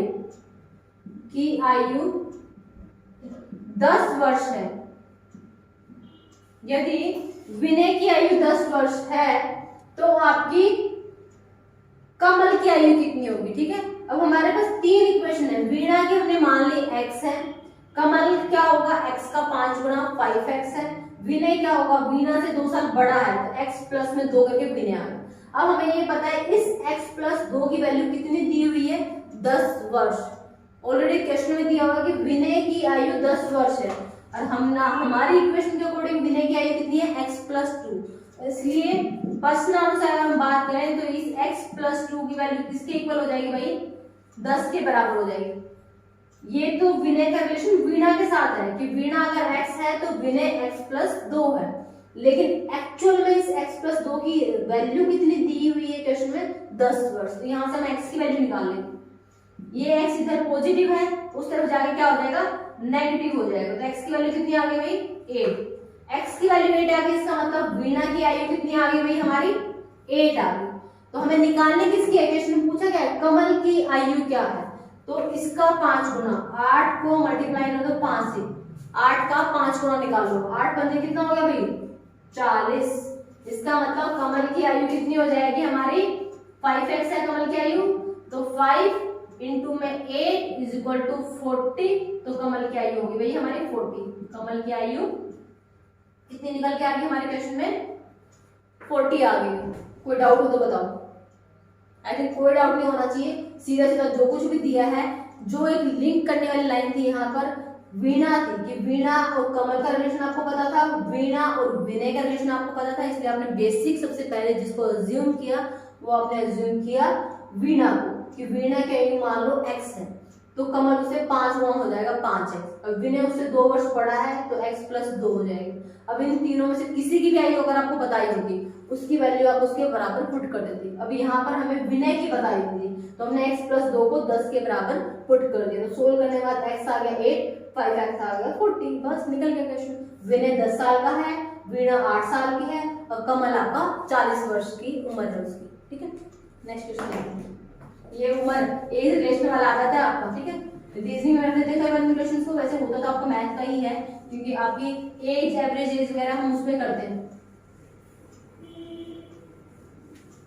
फिर भी अगर रीजनिंग वाला क्वेश्चन डालें तो हम रीजनिंग में इस चैप्टर को कर लेंगे, जहां हम एज निकालते हैं। नेक्स्ट है निम्नलिखित आकृतियों में से समरूपता का वर्णन कीजिए। आपको इस हिसाब से दिया गया है, आपको क्या बताना है कि इस आकृति की जो सिमिलैरिटी इस आकृति के साथ है वही सिमिलैरिटी इस आकृति की किसके साथ होगी। ठीक है, ऑप्शन में दे दिया गया है दिस और ऑप्शन दे दिया गया है दिस। बताओ भाई, अब यहाँ पे क्या था, V था और इसके साथ ज्वाइन करके एक और V बना दिया गया, मतलब ये जिस तरफ इसका फेस था उसी तरफ एक और V ज्वाइन करके लिख दिया गया। तो यहाँ पे V का फेस ऊपर की तरफ है तो इसे ज्वाइन करके एक और फेस बना देंगे तो क्या बन जाएगा W। तो हमारा आंसर क्या हो जाएगा, ये हो जाएगा। ये चैप्टर है हमारा एनालॉजी सिमिलैरिटी वाला, समरूपता देखने वाला।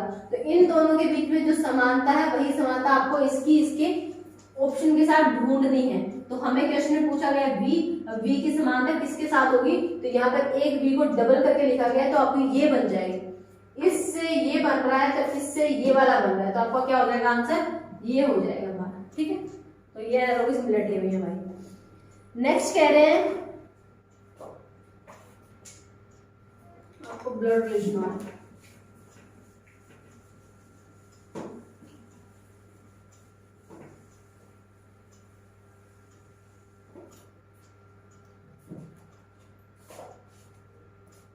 अनिल मोहन का परिचय, अनिल परिचय दे रहा है भाई मोहन का, अनिल मोहन का परिचय दे रहा है,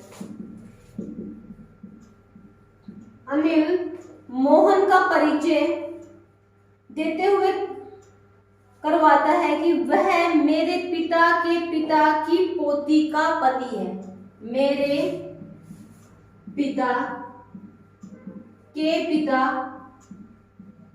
की पोती का पति है। कौन है भाई? मोहन। अनिल कह रहा है कि मोहन कौन है? मेरे पिता के पिता की पोती का पति है। मेरे पिता के पिता की पोती का पति है। तो मोहन अनिल से किस प्रकार संबंधित है? तो मोहन अनिल से किस प्रकार संबंधित है? किस प्रकार संबंधित है? ब्लड रिलेशन से आपका टॉपिक पूछा गया है, ऑलरेडी हम ये कर चुके हैं रीजनिंग वाले पार्ट में, आप वहां से जाके इस वीडियो को देख सकते हो भी। तो हमें क्या निकालना है? मोहन का रिलेशन बताना है कि मोहन अनिल का क्या लगता है भाई हमारा, ठीक है। अब आप ब्लड रिलेशन वाले चैप्टर में करते कैसे हो? ट्री से सिखाया मैंने आपको कि आपको सबसे पहले जिसका रिलेशन निकालना है पहले वो पर्सन ले लो। ये क्या कह रहे हैं? मोहन का परिचय बताना है कि मेरे पिता के पिता, लाइन कहां से स्टार्ट हो गई? अनिल के पिता के पिता, ठीक है। आप सबसे पहले क्या ले रहे हो भाई? अनिल ले रहे हो। अनिल के पिता, ऊपर आगे एक जनरेशन ऊपर, अनिल के पिता के भी पिता, ऊपर आगे अनिल के पिता की पोती। पोती मतलब अब आपकी पोती मतलब किसी की भी पोती का मतलब क्या है कि उसके बच्चों के जो बच्चे हैं वो पोती कहलाएंगे ना। अभी यहाँ पर अगर कोई होगी तो वो तो इसकी क्या हो जाएगी? बेटा या बेटी। यहाँ पर जो होगा, जैसे ये इसका क्या है? बेटा है, तो इस बेटे की भी क्या होगी? कोई ना कोई बेटी होगी। तो यहाँ पर आ गई वो पोती आपकी। पोती यहीं पे बनेगी ना, दो जनरेशन गैप हो गए। दादा है, फिर आपके पिता है, फिर वो बच्चे मतलब पोती या पोता है। तो अनिल के पिता की पोती मतलब अनिल के पिता के बेटे की बेटी ही तो उसकी पोती कहलाएगी। हमें इसकी पोती बतानी है, तो इसकी पोती कहाँ पे आएगी? इसके बच्चों के बच्चे, ठीक है। कह रहे अनिल के पिता की पोती का पति कौन है? मोहन। अनिल के पिता की पोती का पति कौन है भाई? मोहन है। तो हमें क्या बताना है? तो मोहन अनिल से किस प्रकार संबंधित है? और यहाँ पे ऑप्शन दे दिया भाई दामाद, कि मोहन अनिल का दामाद है, मोहन अनिल का भाई है, मोहन अनिल का बहनोई है। तो मोहन, तो यहाँ पे मोहन की जो पत्नी है वो अनिल की क्या है भाई? क्या लगती है? बहन लगती है। तो अनिल की बहन का जो पति होगा वो क्या कहलाएगा? अनिल का बहनोई कहलाएगा। अगर रिलेशन पूछा होता ना अनिल मोहन का क्या लगता है, तब तो आप कहते हैं कि अनिल मोहन का क्या लगता है? साला लगता है। लेकिन हमसे पूछा गया मोहन अनिल का क्या लगता है, तो मोहन अगर उसकी बहन का पति है तो मोहन उसका क्या लगेगा? बहनोई लगेगा भाई, ठीक है। अभी क्या हो गया? यहाँ पे क्या लगता है? बहनोई लगता है, ठीक है। अभी चार ऑप्शन दिए गए, दामाद, भाई, बहनोई या कोई नहीं। तो अनिल के पिता यानी दादा की पोती अनिल की बहन हुई, और बहन का पति क्या होगा? बहनोई होगा। तो मोहन अनिल का क्या कहलाएगा भाई?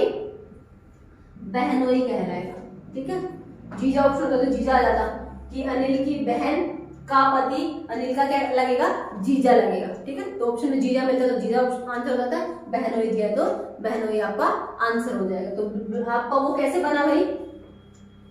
अब अनिल मोहन का परिचय देते हुए कह रहा था, मैंने ऑलरेडी आपको यहाँ पे बता दिया है। यहाँ पे अगर आप अनिल लिखते हो तो अनिल का फादर अनिल से ऊपर पिता, फिर अनिल के पिता के भी पिता, उससे भी ऊपर उनकी पोती मतलब उसके पिता के बेटे की बेटी मतलब अनिल की बहन होगी, वो क्या हो जाएगी? उसकी पोती हो जाएगी, उसका पति है मोहन। तो अभी यहाँ पे इस लाइन में है तीनों अनिल की बहन का पति है मोहन, तो मोहन अनिल का क्या हो गया? बहनोई कह लो या जीजा कह लो, बहनोई। ये हो जाएगा हमारा राइट आंसर। आपको ट्री बनाना आना चाहिए, तो इसको अच्छे से करना है। ट्री अगर यहाँ से समझ आए तो ठीक है, मैं क्वेश्चन सिर्फ बताने की कोशिश करूंगा, आपको ऐसे लिखना है। अदरवाइज वहां जाके चैनल पे जाके आप वहां से ब्लड रिलेशन का चैप्टर कंप्लीट समझ सकते हो कि आप ट्री कैसे बनाते हो। उससे आपके इक्वेशन क्या फटाफट सोल्व हो जाते हैं आपको। फिर या फिर आप एक काम क्या करो, अपने ऊपर अप्लाई करके देखिए करो कि आपका कोई भाई है, उसके पिता के पिता मतलब उसके मतलब आपके भाई के दादा की पोती मतलब आप हो गए, आपका पति आपके भाई का क्या लगेगा, वो क्या होगा उसका बहन हो कह लो या फिर जीजा लगेगा। ठीक है, वैसे अपने ऊपर अप्लाई कर लेना, जो भी ब्लड रिलेशन क्वेश्चन आए हो अपने ऊपर अपने किसी रिलेटिव को उठाओ जैसे भी क्वेश्चन में दिया हो और उसके अकॉर्डिंग सोल्व करके देखा करो, तब भी फटाफट आंसर आ जाएगा, क्योंकि हमें अपने रिलेशन पता होते हैं। ठीक है, नेक्स्ट कह रहे हैं भैया आपका लोटस, LOTUS, लोटस को यदि RTX और U करके लिखा जाता है तो फ्लावर को कैसे लिखा जाएगा?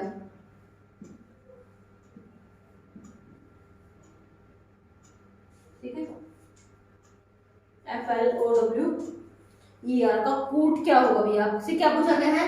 लोटस से एक वर्ड बनाया गया RTXXU, ये तो ऑलरेडी गिवन है कि इसका कोड वर्ड तो ये है, ये तो ऑलरेडी आपको गिवन है।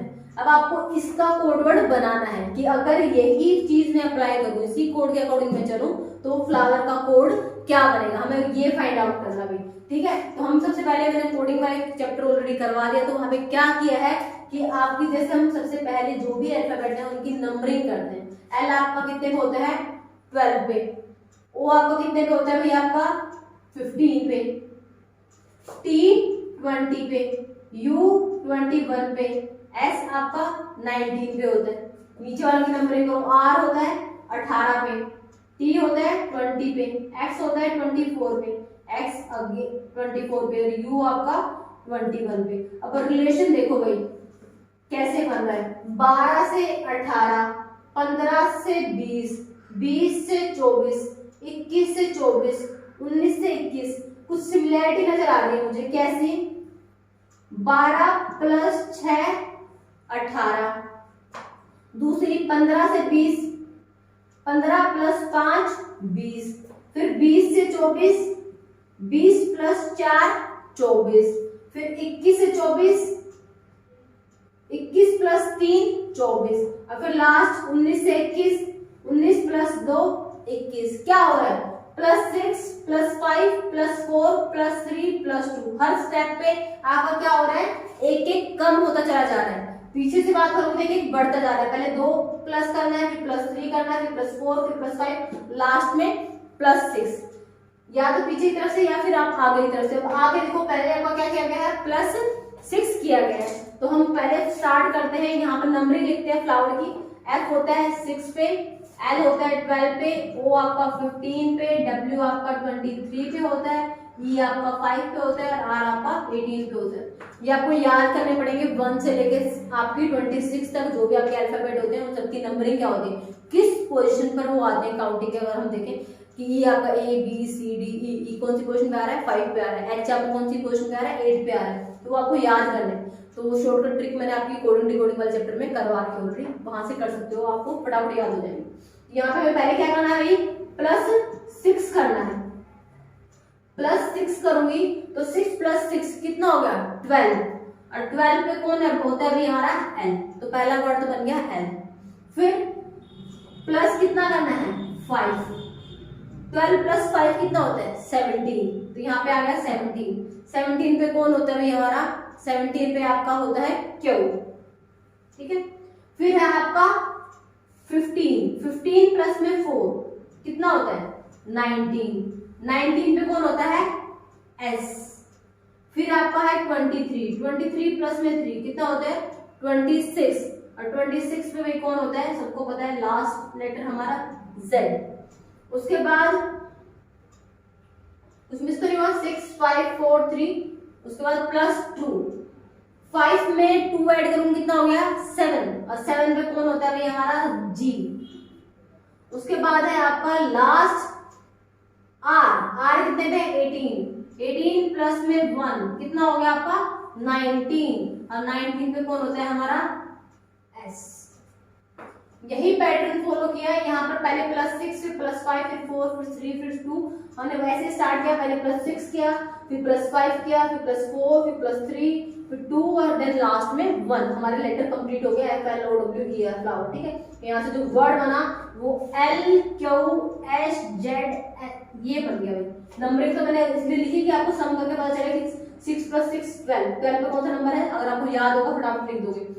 12 + 5 17, 17 पे नंबर Q, 15 + 4 19, 19 पे S, 23 + 3 26 पे Z, 5 + 2 7, 7 पे G एंड 18 + 1 19, 19 पे S। तो ये हमारा कोड वर्ड आ जाएगा किसके लिए, फ्लावर के लिए। अगर आपको फ्लावर कहना है तो आप क्या लिखोगे, ये लिखोगे, ठीक है। तो ये अभी कोडिंग डिकोडिंग वाला चैप्टर हो जाता है ये हमारा, ठीक है। ऐसे आपको कोडिंग करनी है। नेक्स्ट क्वेश्चन देखो। अब 20 क्वेश्चन आते हैं रीजनिंग के, तो 20 क्वेश्चन में आपको मोस्टली सारे के सारे रीजनिंग के टॉपिक कवर हो जाते हैं। कई क्वेश्चन पेपर में ऐसा होता है 5-7 क्वेश्चन आ रहे हैं, 10 आ रहे हैं, तो हम इतना जगह नहीं है डायरेक्ट सारे टॉपिक करो। यहाँ पे 20 आपके क्वेश्चंस हैं, तो मतलब आप किसी भी पोर्शन को, चाहे रीजनिंग है, चाहे मैथ है, जीके, अगर 20 मार्क्स का वो आ रहा है तो आप उसको छोड़ नहीं सकते कि चलो ये मैंने इतना अच्छा से प्रिपेयर किया उसको छोड़ दूं। 20 मार्क्स बहुत ज्यादा मैटर करते हैं भैया आपको, ठीक है। तो समझना जरूरी है। इजी है रीजनिंग, तो मैथ ही कंपेरिजन में तो बहुत ईजी है भैया आपको, ठीक है। लॉजिक ढूंढना है बस आपको, ये चीज हुई क्यों। होटल है, होटल का कोड दिया गया है। यदि होटल का कूट 12 है, होटल का कूट का मतलब कोड, यदि होटल का कूट 12 है तो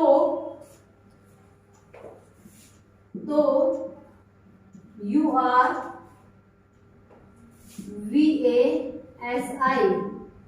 उर्वशी का कूट क्या है, का कूट क्या है, आपको ये बताना है, ठीक है। होटल का बता दिया, होटल के जो वर्ड यूज कर रहे हो क्या यूज कर रहे हैं, 12 नंबर काउंटिंग बता देगी 12 को। तो आपको उर्वशी के लिए आपको कोड नंबर ढूंढना है, वो क्या होगा। अब होटल पे आओ, हमें 12 कैसे आ सकते हैं। 12 अगर मैं काउंटिंग करूं 1 2 3 4 5, टोटल कितने लेटर है 5। अब मैं 5 का डबल करूं तब भी कितना आता है 10 आता है। तो 5 से मेरे 12 नहीं बना पा रही, ठीक है। तो मतलब काउंटिंग वाला चक्कर तो है नहीं कि सीधा नंबर को काउंट किया और डबल कर दिया, ठीक है। तो फिर क्या हो सकता है, इनकी सबकी नंबरिंग लिखो। x कितने पे होता है 8 पे, o कितने पे होता है 15 पे, t किस पे होता है 20 पे, e किस पे होता है 5 पे, l किस पे होता है 12 पे, ठीक है। ये सब नंबरिंग आ गई, इनको सबको ऐड कर दो, प्लस कर दो। 8 + 15 + 20 + 5 + 12 सबको ऐड कर दो। 15 + 5 कितना होगा 20, 20 + 20 कितना होगा 40, 12 + 8 कितना होगा 20, तो 20 + 20 + 20 कितना हो गया भाई 60। लेकिन हमें कितना चाहिए 12। अब 60 से 12 बनाना है, तो क्या 12 के टेबल में 60 आता है, आता है। कहाँ पे आता है 5 पे। इसका मतलब इस 60 को मेरे को डिवाइड करना है किससे 5 से, तब जाकर मुझे आंसर कितना मिलेगा भाई 12 मिलेगा। अगर मैं 60 को 5 से डिवाइड कर दूं तो मुझे वही आंसर मिल जाएगा जो कूट में कोड वर्ड में दिया गया है। तो 5 कहाँ से आया, होटल में कितने वर्ड है 1 2 3 4 5, होटल में 5 वर्ड थे, इसलिए मैंने 60 को डिवाइड बाय 5 कर दिया, तो हमारा क्या आ गया 12 आ गया। यही चीज हम इस पे अप्लाई करके देखते हैं। देखो रीजनिंग में कई बार है ना, कभी भी पैटर्न फिक्स नहीं होता। बहुत बड़ी चीज आपकी ऑप्शन मैटर करती है, कि अगर ऑप्शन के अंदर से भी हमें कई बार करना पड़ता है, आंसर को चूज करना पड़ता है। आपने जो इस पे लगाया अप्लाई किया फॉर्मूला, उसके अकॉर्डिंग अगर ऑप्शन अवेलेबल नहीं है जो आंसर आपका आ रहा है, तो फिर आपको दूसरे तरीके से सोचना होता है। रीजनिंग में मोर देन 1 आंसर पॉसिबल है, मैथ में तो फिक्स है। और किसी का आंसर 2 आ रहा है तो 2 ही आएगा, अगर ऑप्शन में गिवन है कि नहीं है ना, मुझे गलत प्रिंट हो रहा था, आपका आंसर तो 2 ही आना था, ठीक है। तो वहां पर एक आंसर फिक्स होता है। लेकिन रीजनिंग में ऐसा कुछ नहीं है, आपने कोई लॉजिक लगाया, वो लॉजिक लग गया, उससे जो आंसर आ रहा है वो, और ऑप्शन के अंदर वो अवेलेबल ही नहीं है, तो आपको दूसरे तरीके से कोई और लॉजिक लगा के दूसरा आंसर निकालने की कोशिश करनी पड़ती है, ठीक है। तो रीजनिंग में हमेशा मोर देन 1 आंसर पॉसिबल होते हैं, आपके मोर देन 1 मेथड लगाए जा सकते हैं, मोर देन 1 आंसर पॉसिबल होते हैं। तो हम उर्वशी वाले में ये वाला लगा के देखते हैं, इससे जो आंसर आएगा क्या वो ऑप्शन में अवेलेबल है या नहीं है। उर्वशी में यू का कोड 21, आर का 18, वी का 22, ए का 1, एस का 19 और आई का भैया का 9, ठीक है। ऐड करना है, सबको ऐड कर दो। कितने हैं आपके 6 है आई थिंक। तो 18 21 + 22 कितना हो गया 43, 18 + 1 कितना हो गया 19, 19 + 19 कितना हो गया 38, और उसके बाद प्लस कितना करना है 9, 8 3 11 4 7 8 81 81 प्लस में 9 90। इन सबको सम करने के बाद 18 21 plus 18 plus 22 plus 1 plus 19 plus 9, इन सबकी जो नंबरिंग थी, पोजीशन जो वैल्यू थी, उनको मैंने ऐड किया और ऐड करने के बाद जो वैल्यू आ रही है दैट इज इक्वल टू 90 आ रही है। ठीक है, और ये लेटर कितने थे 1 2 3 4 5 6 डिवाइड बाय 6, 6 1 जा 6, 3 रिमेनिंग देन 0, 6 5 जा 30, तो पूरा पूरा कट हो रहा है 96 से, तो हमारा आंसर कितना आ रहा है 15 आ रहा है भाई। इस अकॉर्डिंग अगर मैं ये वाला लॉजिक लगाती हूँ तो उर्वशी का जो कोड बन रहा है मेरा वो कितना बन रहा है 15 बन रहा है। तो मुझे ऑप्शन में देखना है क्या 15 अवेलेबल है या नहीं। अगर 15 ऑप्शन में है तो यहीं पे मेरा क्वेश्चन खत्म हो जाएगा, लेकिन अगर 15 ऑप्शन में नहीं है तो फिर मुझे कोई दूसरा लॉजिक लगाकर देखना पड़ेगा। ठीक है, अब यहाँ पे आपको ऑप्शन दिए हैं 11 13 14 और 15। यहाँ पे ऑप्शन कौन कौन से दिए गए हैं आपको 11 13 14 और 15, तो हमारा आंसर 15 आ रहा है। 15 ऑप्शन में भी गिवन है, इसका मतलब हमारा राइट आंसर हो जाएगा क्या 15 15। ठीक है, ये हमारा इस तरीके से सोल्व हो जाएगा भाई। नेक्स्ट है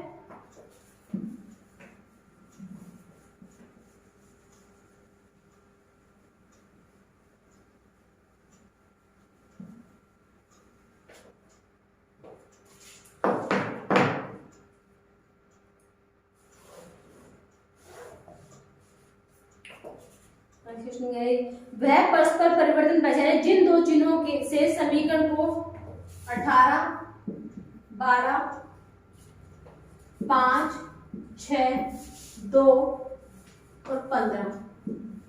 ठीक है, यहाँ पर आपको दिया गया है plus divide multiply and minus, ये एक इक्वेशन दे दी गई है। आपको ऑप्शन दिया गया है प्लस और माइनस बी मल्टीप्लाई और माइनस, थर्ड ऑप्शन दिया गया है प्लस और मल्टीप्लाई, फोर्थ ऑप्शन दिया गया है माइनस और डिवाइड। ठीक है, ये चार ऑप्शन दिए गए हैं आपको। इनमें पूछा क्या गया है वह परस्पर परिवर्तन पहचानिए, मतलब किन दो सिंबल को आपस में इंटरचेंज कर दें कि आपकी इक्वेशन आपकी सही हो जाए।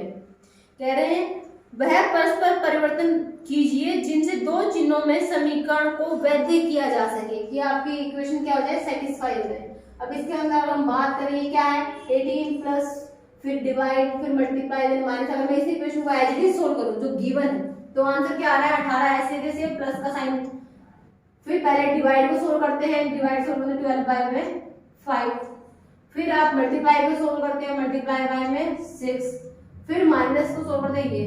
अब यहाँ पे कुछ कट ही रहा है, कितना हो जाएगा 18 प्लस में 12 8 जा 12 6 जा 72 अपॉन में 5 माइनस 2, 18 माइनस 2 कितना हो गया 16, 16 प्लस में फिर इसको सोल्व किया तो 5 बन जा 5 5 4 जा 20 देन 5 4 जा 20, तो ये क्या आ गया 16 प्लस में 14 पॉइंट कुछ आ गया, आंसर कितना आना चाहिए 15 आना चाहिए। तो हमारा ये इक्वेशन क्या है गलत है। ये कह रहे हैं जो दी हुई इक्वेशन है ना इसको सही बनाने के लिए आप किन दो चिन्हों को आपस में इंटरचेंज कर दोगे। तो यहाँ पे वही लॉन्ग मेथड हो जाता है। आपको चार ऑप्शन दिए गए हैं, पहले ऑप्शन में कहा है प्लस और माइनस को आपस में इंटरचेंज करके देख लो, जहां पर प्लस है वहां पे माइनस कर दो, जहां पे माइनस है वहां पे प्लस कर दो। तो अगर हम प्लस माइनस को आपस में इंटरचेंज कर दें तो क्या ये चीज करेक्ट हो सकती है। यहाँ पर हमारी फ्रैक्शन में आंसर आ रहा है 18, यहाँ पे आप माइनस कर दोगे 12 डिवाइड बाय 5 मल्टीप्लाई बाय 6 और यहाँ पे प्लस कर दोगे, तब भी हमारा आंसर क्या आएगा फ्रैक्शन में ही आएगा। 18 ऐसे ऐसे minus 12 divide by 5 multiply by 6, यहाँ से जो वैल्यू आ रही है वो किस में आ रही है फ्रैक्शन में आ रही है, पॉइंट्स में आ रही है और हमें एग्जैक्ट 15 चाहिए, इसलिए फर्स्ट वाला ऑप्शन तो हमारा क्या हो जाएगा भाई रॉन्ग हो जाएगा। इसके अकॉर्डिंग चेंज करने पर भी इक्वेशन करेक्ट नहीं होगी। सेकंड अगर मल्टीप्लाई की जगह पे मैं क्या कर दूं माइनस कर दूं, ठीक है 18 प्लस ऐसे कैसे 12 डिवाइड 5 और जहां पे मल्टीप्लाई लिखा है वहां पे मैं क्या लिख दूं माइनस लिख दूं और जहां पे माइनस लिखा है वहां पे मैं मल्टीप्लाई लिख दूं। ऐसे कह रहे हैं, ऐसे सोल्व करके देख रहे हैं। अब पहले किसको सोल्व करते हैं हम, डिवाइड को 18 ऐसे कैसे, प्लस डिवाइड को सोल्व करूँ 12 बाय में 5 आ गया, माइनस 6 की मल्टीप्लाई 2 से करूँ तो 12 आ गया। अभी भी जो आंसर आएगा वो किस में आएगा, पॉइंट्स में आएगा, क्योंकि 12 से 5 डिवाइड नहीं होता है। तो यहाँ से हम इसको भी नहीं करेंगे, सेकंड ऑप्शन भी हमारा क्या हो जाएगा भाई, रॉन्ग हो जाएगा। अब हम इंटरचेंज करके देखेंगे, प्लस की जगह पे मल्टीप्लाई और मल्टीप्लाई की जगह पे प्लस। ऑप्शन नंबर 3 पे आएंगे हमें क्या करना है, इक्वेशन के अंदर जहां पे प्लस है वहां मल्टीप्लाई लिख दो और जहां पे मल्टीप्लाई है वहां पे प्लस लिख दो, उनको इंटरचेंज कर देंगे। 18 यहाँ पर आपको किसका साइन है, आपका प्लस का, इसको तो लिख देंगे मल्टीप्लाई, मल्टीप्लाई बाय 12, देन आपका डिवाइड एज इट इज 5 और जहां पे आपको मल्टीप्लाई है वहां पे क्या लिखना है, प्लस 6 माइनस 2। इसको सोल्व करके देखना। अभी भी क्या आ रहा है, 18 मल्टीप्लाई बाय 12, डिवाइड का साइन है तो नीचे आएगा 5 प्लस का 6 माइनस का 2। अभी भी जो आंसर आएगा वो पॉइंट्स में आएगा, क्योंकि 5 की टेबल में 18 नहीं आता, 5 की टेबल में 12 भी नहीं आता।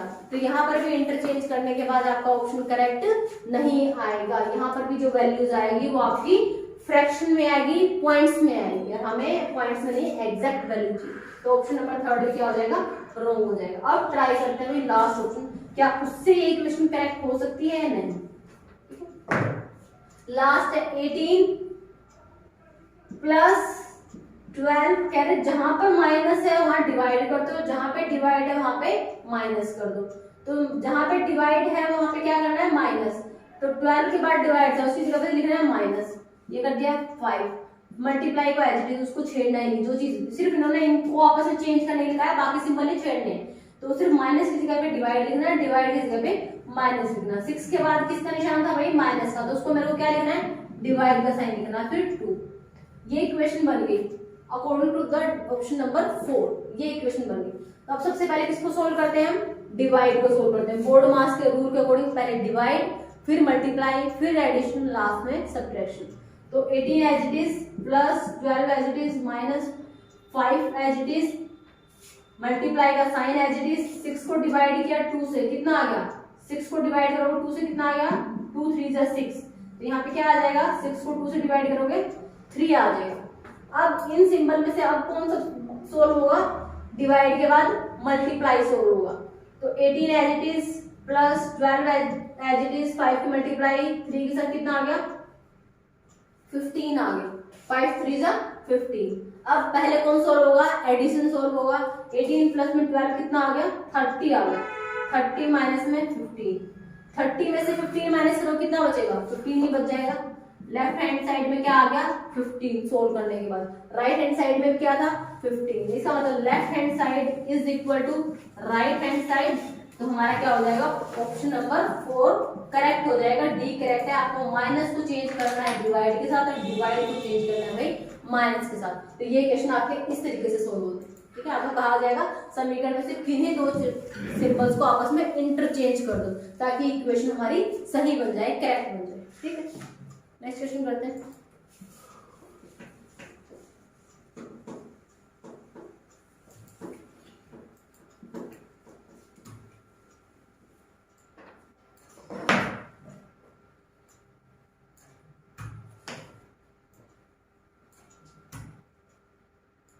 अभी कह रहे हैं जब एक समूह के प्रत्येक सदस्य को 6 सेब बांटे गए तो 1 सेब बच गया। जब एक समूह के प्रत्येक सदस्य को 6 सेब बांटे गए, आपको नहीं पता समूह में कितने लोग हैं, सिर्फ ये कह दिया यदि एक ग्रुप के अंदर कुछ लोग हैं, एक्स लोग हैं, उनको सबको 6 सेब बांटे गए, ठीक है, प्रत्येक सदस्य को 6 सेब बांटे गए तो आपका 1 सेब बच जाता है।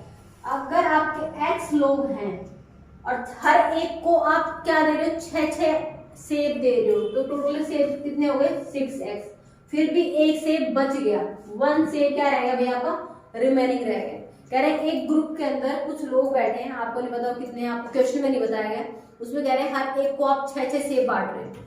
तो अगर ग्रुप के अंदर आपके x लोग हैं तो हर एक को 6 दे रहे हो, तो टोटल सेब कितने हो गए, 6x, फिर भी 1 सेब आपका बच जाता है एक्स्ट्रा, प्लस में 1। तो ये किसकी संख्या होगी, आपके टोटल जो एप्पल है, जो सेब है, उनकी संख्या होगी 6x + 1 टोटल सेब थे आपके पास। पहली इक्वेशन तो बनी हमारी ये।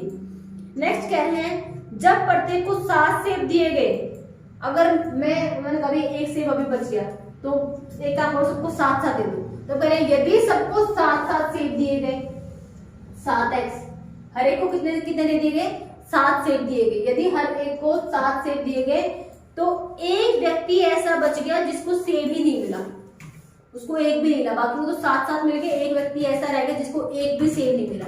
तो कह रहे हैं यदि मैं 7 सेब देता हूं तो एक व्यक्ति ऐसा रह जाता है जिसको कोई सेब नहीं मिला। तो समूह में लोगों की संख्या क्या थी, क्वेश्चन पूछा गया समूह में लोगों की संख्या क्या थी। अब यहाँ पे नेक्स्ट इक्वेशन क्या है, हमें क्या पता था टोटल लोग कितने हैं x, उसमें से एक आदमी बेचारा ऐसा है जिसको कुछ नहीं मिला x - 1, ठीक है। तो मतलब मिला कितने लोगों को, x में से एक कम कर दो, अगर 6 लोग थे तो 6 में से एक कम कर दो, कितने रह गए 5 लोगों को मिले हमें कितने 7 एप्पल, ठीक है। तो हमें पहले क्या करना पड़ेगा, x में से एक को कम करना पड़ेगा क्योंकि टोटल लोग तो हैं x और उसमें से एक को मिला नहीं, तो x - 1 लोगों को ही मिला है। और कितने कितने मिले हैं, गुणा में 7 मिले हैं। यहाँ से भी जो निकल के आएगी वो सेबों की संख्या निकल के आएगी, इस इक्वेशन से भी जो निकल के आएगी सेबों की संख्या निकल के आएगी। सेब हमारे दोनों केसेस में बराबर है, अगर यहाँ पे 20 है तो यहाँ पे भी वो 20 है, तो इसका मतलब हम इन दोनों इक्वेशंस को क्या करेंगे, आमने सामने पुट कर देंगे। 6x + 1 एप्पल इज इक्वल टू 7 इंटू में x माइनस में 1, ठीक है, क्योंकि ये भी सेबों की संख्या ही है। टोटल लोग x हैं, उनको 6 सेब मिले हैं, एक सेब बच गया, टोटल सेब हो गई ये। यहाँ पर एक आदमी को सेब नहीं मिले हैं इसलिए x में से एक कम कर दो, अगर यहाँ पे 6 लोग हैं तो यहाँ पे कितने रह जाएंगे 5 ही रह जाएंगे। तो अगर x लोग हैं तो उसमें से एक आदमी को कम कर दो, फिर उनको कितने कितने मिले हैं, गुणा में 7 मिले। अब यहाँ से भी सेबों की संख्या निकली है, यहाँ से भी सेबों की संख्या निकली है, इसके बराबर पुट कर दी। तो ये क्या आ गया, x की वैल्यू निकालनी है, किसके लिए सोल्व करेंगे हम, x के लिए, क्योंकि x क्या है, ये क्या है, समूह में लोगों की संख्या है। x क्या है, समूह में लोगों की संख्या है और हमें यही निकालनी है लोगों की संख्या। क्वेश्चन पूछा भी यही गया था, तो हम 6x + 1 किया, सोल्व किया, 6x + 1 is equal to 7x minus में 7। x वाली वैल्यू एक तरफ कर लो, नंबर वाली वैल्यू एक तरफ कर लो। बड़ा x किस तरफ है, इधर 7 है इधर 6 है, तो आप उस तरफ ले जाओ ताकि नेगेटिव ना बने, ठीक है भाई। तो यहाँ पर 6x प्लस का था, उधर जाके क्या हो जाएगा माइनस का हो जाएगा, तो 7x माइनस में 6x बराबर है। अब ये इधर तो था 1 प्लस का ही, ये इधर माइनस का 7 था, दूसरी तरफ लेके जाएगा तो किसका हो जाएगा, प्लस का 7 हो जाएगा। तो 7x में से 6x माइनस करो, कितना बच गया, सिर्फ 1x बच गया। 7x में से यदि हम 6x को हटाएंगे, 7 में 6 को हटाएंगे, कितना बचेगा, सिर्फ 1x बच जाएगा। वो किसके इक्वल है, 6 7 + 1 8 के। तो x की वैल्यू कितनी आ गई, 8 आ गई। यदि उस समूह के अंदर लोगों की संख्या कितनी है, 8 है। तो अगर हमसे वो सेबों की संख्या पूछ लेते ना, वो भी हम निकाल सकते थे, हमें अब ये पता चल गया लोग कितने थे, 8 लोग थे, हर एक को 6 मिले प्लस में 1, कितना आना चाहिए, 8 से 48 प्लस में 1, कितने एप्पल है तुम्हारे, 49 एप्पल है, ठीक है। ये कह रहे हैं नेक्स्ट इक्वेशन पुट करके देखो, भी x कितना है 8, उसमें से एक आदमी को नहीं मिले, 8 माइनस 1, और बाकी को कितने कितने मिले हैं, गुणा में 7, उतने उतने मिले, तब निकालो। 7 तो एज इट इज, और 8 माइनस 1 क्या, वो भी कितना हो गया 7, 7 7 से कितना हो गया 49।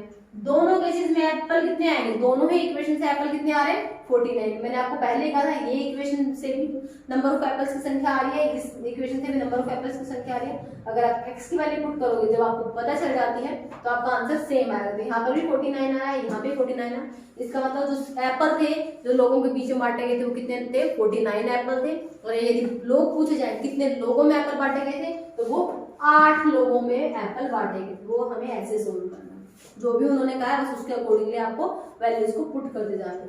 6 एप्पल देने, हर एक आदमी को देने प्लस में 1, एक आदमी को नहीं देना है x माइनस 1, बाकी को कितने कितने देने हैं, गुणा में 7। ये दोनों से इक्वल पुट करके हमने x की वैल्यू निकाली, दैट इज इक्वल टू 8 है। तो ग्रुप में लोगों की संख्या कितनी होगी, 8 होगी भी हमारी, ठीक है। नेक्स्ट कर,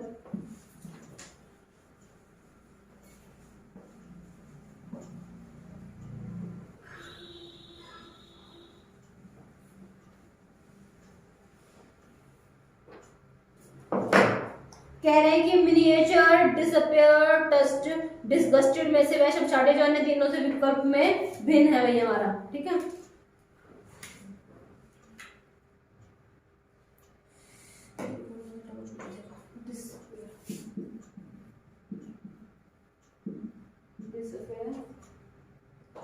Dust.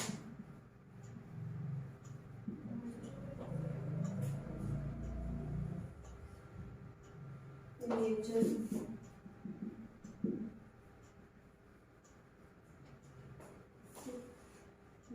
Disgusted.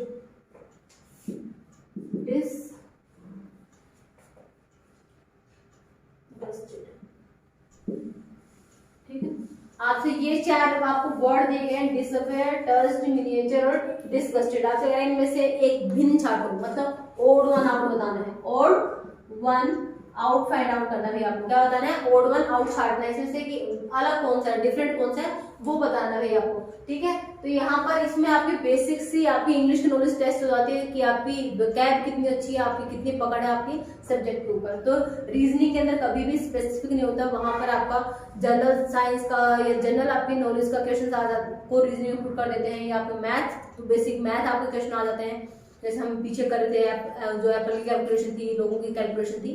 तो यहाँ पर रीजनिंग के अंदर ऐसा होता है कि आपकी हिंदी से, इंग्लिश से, जनरल साइंस से क्वेश्चंस आपकी रीजनिंग वाले पोर्शन में आ ही जाते हैं। अभी हमसे यहाँ पे पूछा गया डिसअपियर, टस्ट, मिनिएचर और डिसगस्टेड में ओड वन आउट निकालना है, कौन सा एक शब्द भिन्न है। ठीक है, तो यहाँ पे ये कह रहे हैं कि जो आपका मिनिएचर है ना, ये आपका डिफरेंट हो जाएगा। क्यों? बाकी सब तो किसी व्यक्ति की मन की स्थिति बता रहे हैं। टस्ट, यहाँ कोई बात दिल को छू जाना, डिसगस्टेड घृणा करने को बिल्कुल बेकार है, डिसअपियर निराश हो जाना, ये तो मन की स्थितियां बताई गई हैं। घृणा करना, मन को प्रभावित करना, डिसअपियर निराश हो जाना। मिनिएचर क्या का मतलब है? तो लघु या छोटा। तो ये वर्ड क्या हो जाएगा? इसका मीनिंग होता है लघु या छोटा। ठीक है, और ये बाकी सारी चीजें क्या है? मन से रिलेटेड है, हमारे हार्ट से, हमारी फीलिंग से रिलेटेड है। ठीक है, तो हमारा जो डिफरेंट ओड वन आउट है वो क्या हो जाएगा? हमारा मिनिएचर हो जाएगा। ठीक है, ओड वन आउट, लघु या छोटा। इस तरीके से बेसिक्स आपका इंग्लिश की वोकैब टेस्ट हो जाती है यहाँ पर। तो कुछ ओड वन आउट में ये कि आपको तीन एक जैसे होंगे, किसी वे में वो सिमिलर होंगे, आपको ओड वन आउट निकालना है। नेक्स्ट करें, वह संख्या छाटिए जो श्रृंखला में अगली होगी। 2, 5, 14, 41 और 122 एंड देन कह रहे इस श्रृंखला के अंदर नेक्स्ट नंबर कौन सा होगा। ये ऑलरेडी रीजनिंग में कर लिया है हमने सीरीज वाले चैप्टर के अंदर कि सीरीज में किस हिसाब से पैटर्न हम ढूंढते हैं। अब हमें यहाँ पे एक पैटर्न फॉलो हो रहा होगा, वही पैटर्न हमें लगा के नेक्स्ट नंबर को फाइंड आउट करना है। कह रहे इस श्रृंखला के अंदर अगला नंबर कौन सा होगा वो देखना है। अब हम 2 से 5 पे कैसे जा सकते हैं? अगर मैं 2 + 3 करती हूँ कितना आएगा? 5। 5 + 9 करती हूँ कितना आएगा? 14। नेक्स्ट कितना करना पड़ रहा है? 14 और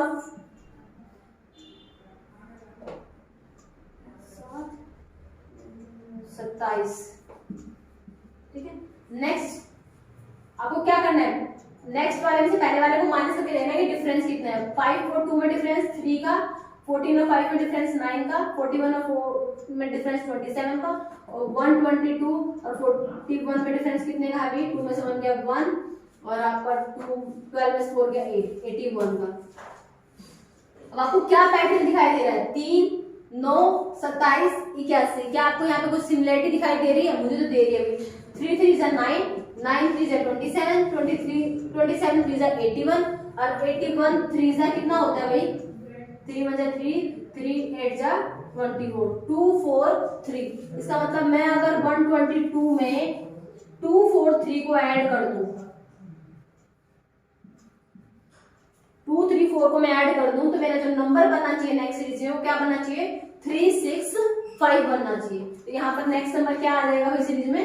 3 6 5। अब हमें क्या करना है? ऑप्शन देखने हैं, क्या ऑप्शन में 3 6 5 दिया है कि नहीं दिया है। तो यहाँ पर हमारे इस क्वेश्चन में 3 6 5 गिवन है, इसका मतलब ये हमारा लॉजिक जो हमने लगाया बिल्कुल करेक्ट है।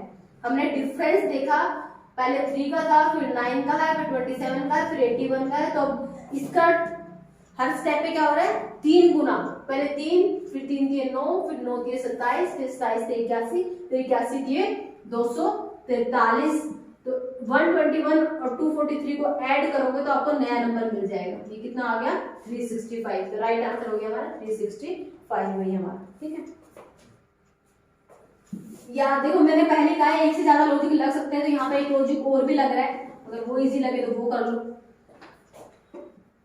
2 3 जा 6 -1 5, 5 3 जा 15 -1 14, 14 3 जा 22 -1 41, 41 3 जा -1 करना है, तो 3 1 जा 3, 3 2 जा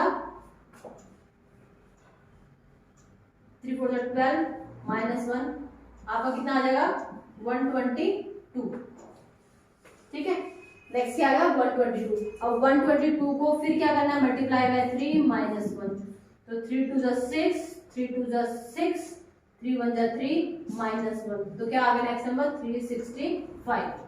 365 दो लॉजिक लगा के मैंने आपको दिखा दिया कि रीजनिंग में हमेशा कई तरीके से आप क्वेश्चन को सोल्व कर सकते हो। वो आपके माइंड में है कि क्वेश्चन को देखते हैं आपको कौन सी सिमिलरिटी दिखाई देती है, कौन सा लॉजिक लगाते हो। तो यहाँ पे दो लॉजिक लग रहे हैं, या तो ये कर लो +3 +9 +27 +21 अब देन +243, 3 गुना करके जोड़ दो। या फिर आपने क्या किया कि इस नंबर को इसके हर एक नंबर को 3 से मल्टीप्लाई करके 1 कम कर दिया गया। 2 की मल्टीप्लाई 3 से 6 आया, लेकिन -1 5, 5 की मल्टीप्लाई 3 15 आया, लेकिन -1 14, 14 की मल्टीप्लाई 3 41 42 आया, -1 41। इस तरीके से आपने क्या किया, हर एक को 3 टाइम्स किया, -1 कर दिया, आपका आंसर मिल गया। यहाँ पे आंसर आ गया 365। दोनों तरीके से आंसर हमारा क्या है भाई, सेम आया। तो ये था हमारा। नेक्स्ट क्वेश्चन देखते हैं।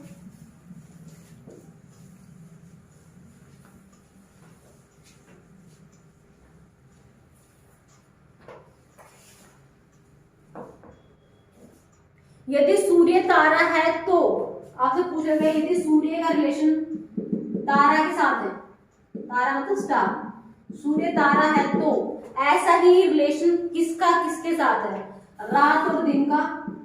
रात और दिन ऑप्शन बता रही हूं मैं। फर्स्ट ऑप्शन है रात और दिन, दूसरा ऑप्शन है आपका बिस्तर और नींद, बिस्तर और नींद। नेक्स्ट है आपका कबूतर और पक्षी, कबूतर और पक्षी। अब फोर्थ ऑप्शन है आपका दिया और प्रकाश, दिया और प्रकाश।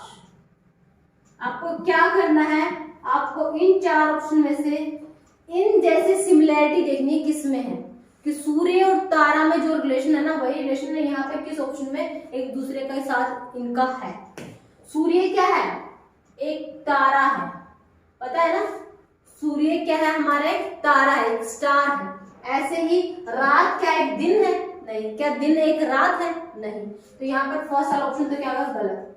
बिस्तर और नींद, कि बिस्तर नींद है कि नींद बिस्तर है, नहीं, बिस्तर पे सोते हैं, तो ठीक है। तो ये रिलेशन, सूर्य एक प्लेनेट है, वो वाला रिलेशन नहीं बनेगा। कबूतर एक पक्षी है, ये यहाँ पे बिल्कुल करेक्ट है। कि तारे बहुत सारे हैं, उनमें से एक तारा कौन है, सूर्य। ऐसे ही पक्षी बहुत सारे हैं, उनमें से एक पक्षी कौन है, कबूतर। तो कबूतर क्या है, एक पक्षी है। जैसे सूर्य एक तारा है, ऐसे कबूतर एक पक्षी है। तो थर्ड ऑप्शन क्या हो जाएगा, करेक्ट हो जाएगा। फोर्थ है दिया और प्रकाश। दिया और प्रकाश दोनों अलग अलग चीजें, दिया एक प्रकाश है या प्रकाश एक दिया, ऐसा नहीं होगा, ठीक है। ये इसकी कैटेगरी हो गई है, ठीक है। तो यहाँ पर ये भी इसकी क्या है, पक्षी, उनमें से एक पक्षी कौन है, कबूतर। तो आपका यहाँ पे थर्ड ऑप्शन क्या हो जाएगा, करेक्ट हो जाएगा, ठीक है। नेक्स्ट क्वेश्चन है भाई हमारा,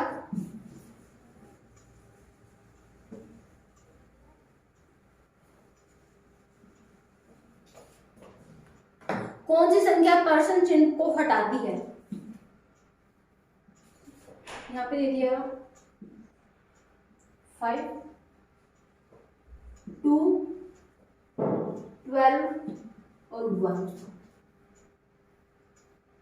यहाँ पे दे दिया हमें 9 11 7, 9 11 7, बीच में सेंटर में क्या बना दिया भाई हमारा 9। उसके बाद हमारा है 4 15 17,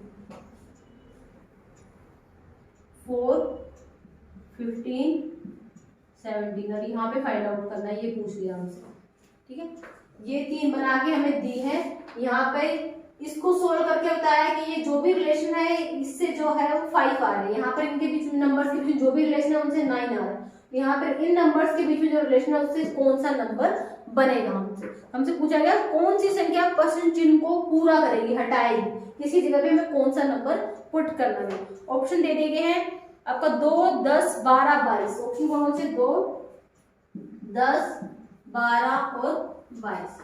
अब पहले तो हम जो हमें सोल्व करके दिया पहले हमें वहां पे देख रहे हैं कि भाई किस हिसाब से उनके बीच में रिलेशन है।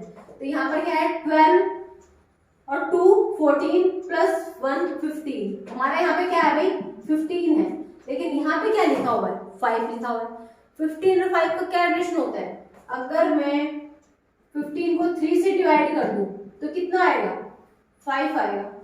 अच्छा, तो हम नेक्स्ट में देखना पड़ेगा क्या इनको क्या कर रखा है, डिवाइड बाय 3 करके ऐसा कुछ निकाल रही है। नेक्स्ट क्या 11 प्लस 19 कितना हो गया 20, और 20 प्लस 7 कितना हो गया 20। 11 प्लस 9 प्लस 7 कितना हो गया 27। और 27 को यदि मैं डिवाइड करती हूँ 3 से, 3 नंबर है ना 1 2 3, हम 3 से क्यों डिवाइड किया, क्योंकि ये तीनों नंबर का सम, ये 3 नंबर थे 1 2 3 से डिवाइड बाय 3, यहाँ पर भी तीनों नंबर का सम और फिर डिवाइड बाय 3। तो 29 को 7 को जब 3 से डिवाइड किया तब भी क्या आएगा भाई हमारा 9 आएगा। तो दोनों पे हमने अप्लाई करके देखा, दोनों पे बिल्कुल सही जा रहा है कि तीनों नंबर को ऐड करो फिर उनको 3 से डिवाइड कर दो, ये तीनों नंबर को ऐड करो डिवाइड करो 3 से, जो भी आएगा उसको बीच में लिख दो। तो हमें यहाँ पर भी सेम करना है। 17 और 14 कितना हो जाएगा हमारा 21। 21 प्लस 15 कितना हो जाएगा 36। और 36 को मैं अगर डिवाइड करती हूँ 3 से कितना आएगा भाई 36 डिवाइड बाय 3 करूंगे कितना आ जाएगा 3 1 जा 3 3 2 जा 12। तो हमारे यहाँ पे क्या आ जाएगा क्वेश्चन मार्क की जगह पे 12 आंसर आ जाएगा भाई।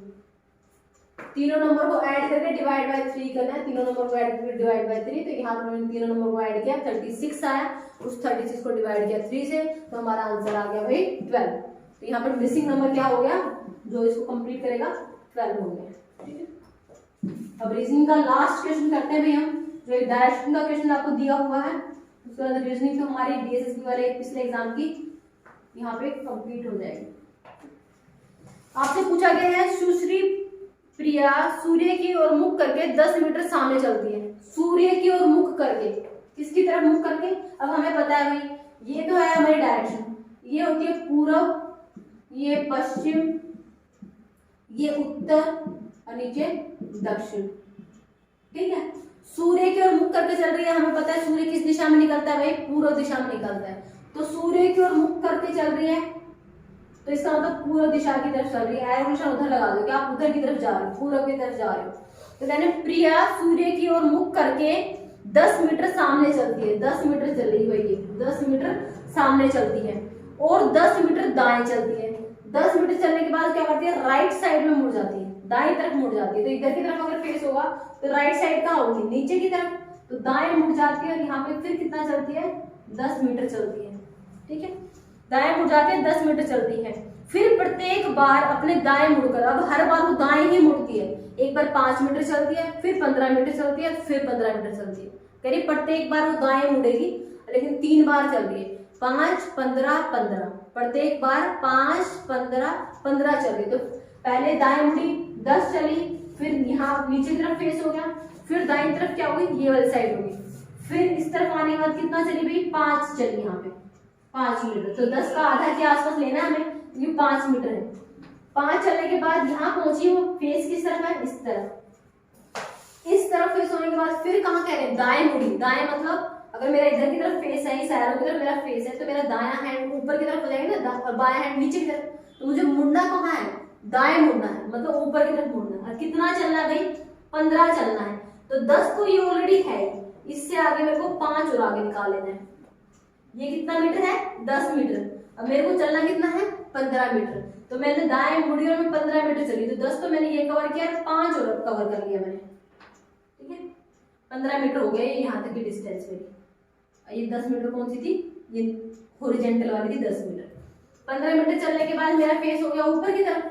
अब मुझे फिर कहाँ पे मुड़ना है दाएं मुड़ना है। ऊपर की तरफ फेस है, मुझे फिर से कहाँ मुड़ना है, दाएं। दाएं तरफ कौन सी है मेरी, ये वाला है, मतलब मुझे इस तरफ मुड़ना है। और कितना चलना है, 15 मीटर चलना है।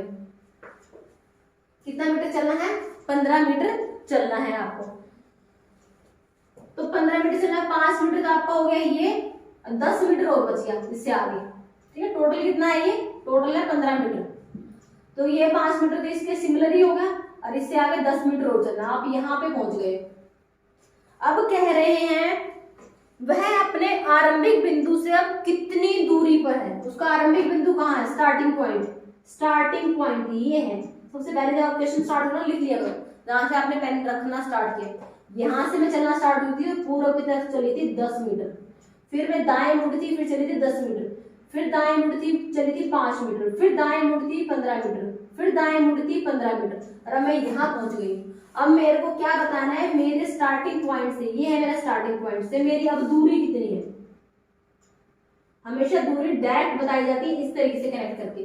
कभी भी ऐसे मत करना कि यहाँ से वापस चल गए 15, तो मैम ये, फिर यहाँ से चल के आए मैम ये 10 था, और ये आपका डिफरेंस कितना रह गया, ये 5 है, तो 15 ये, 5 ये 20, और मैम फिर इतना यहाँ पे रह गया, तो 5 ये रह गया, 20 और 5 25 हो गया। तो ऐसे नहीं होता कभी भी। ठीक है, हमेशा जब आप डिस्टेंस निकालते हो तो मिनिमम डिस्टेंस निकालते हो, तो डायरेक्ट उन पॉइंट को मीट करते हो।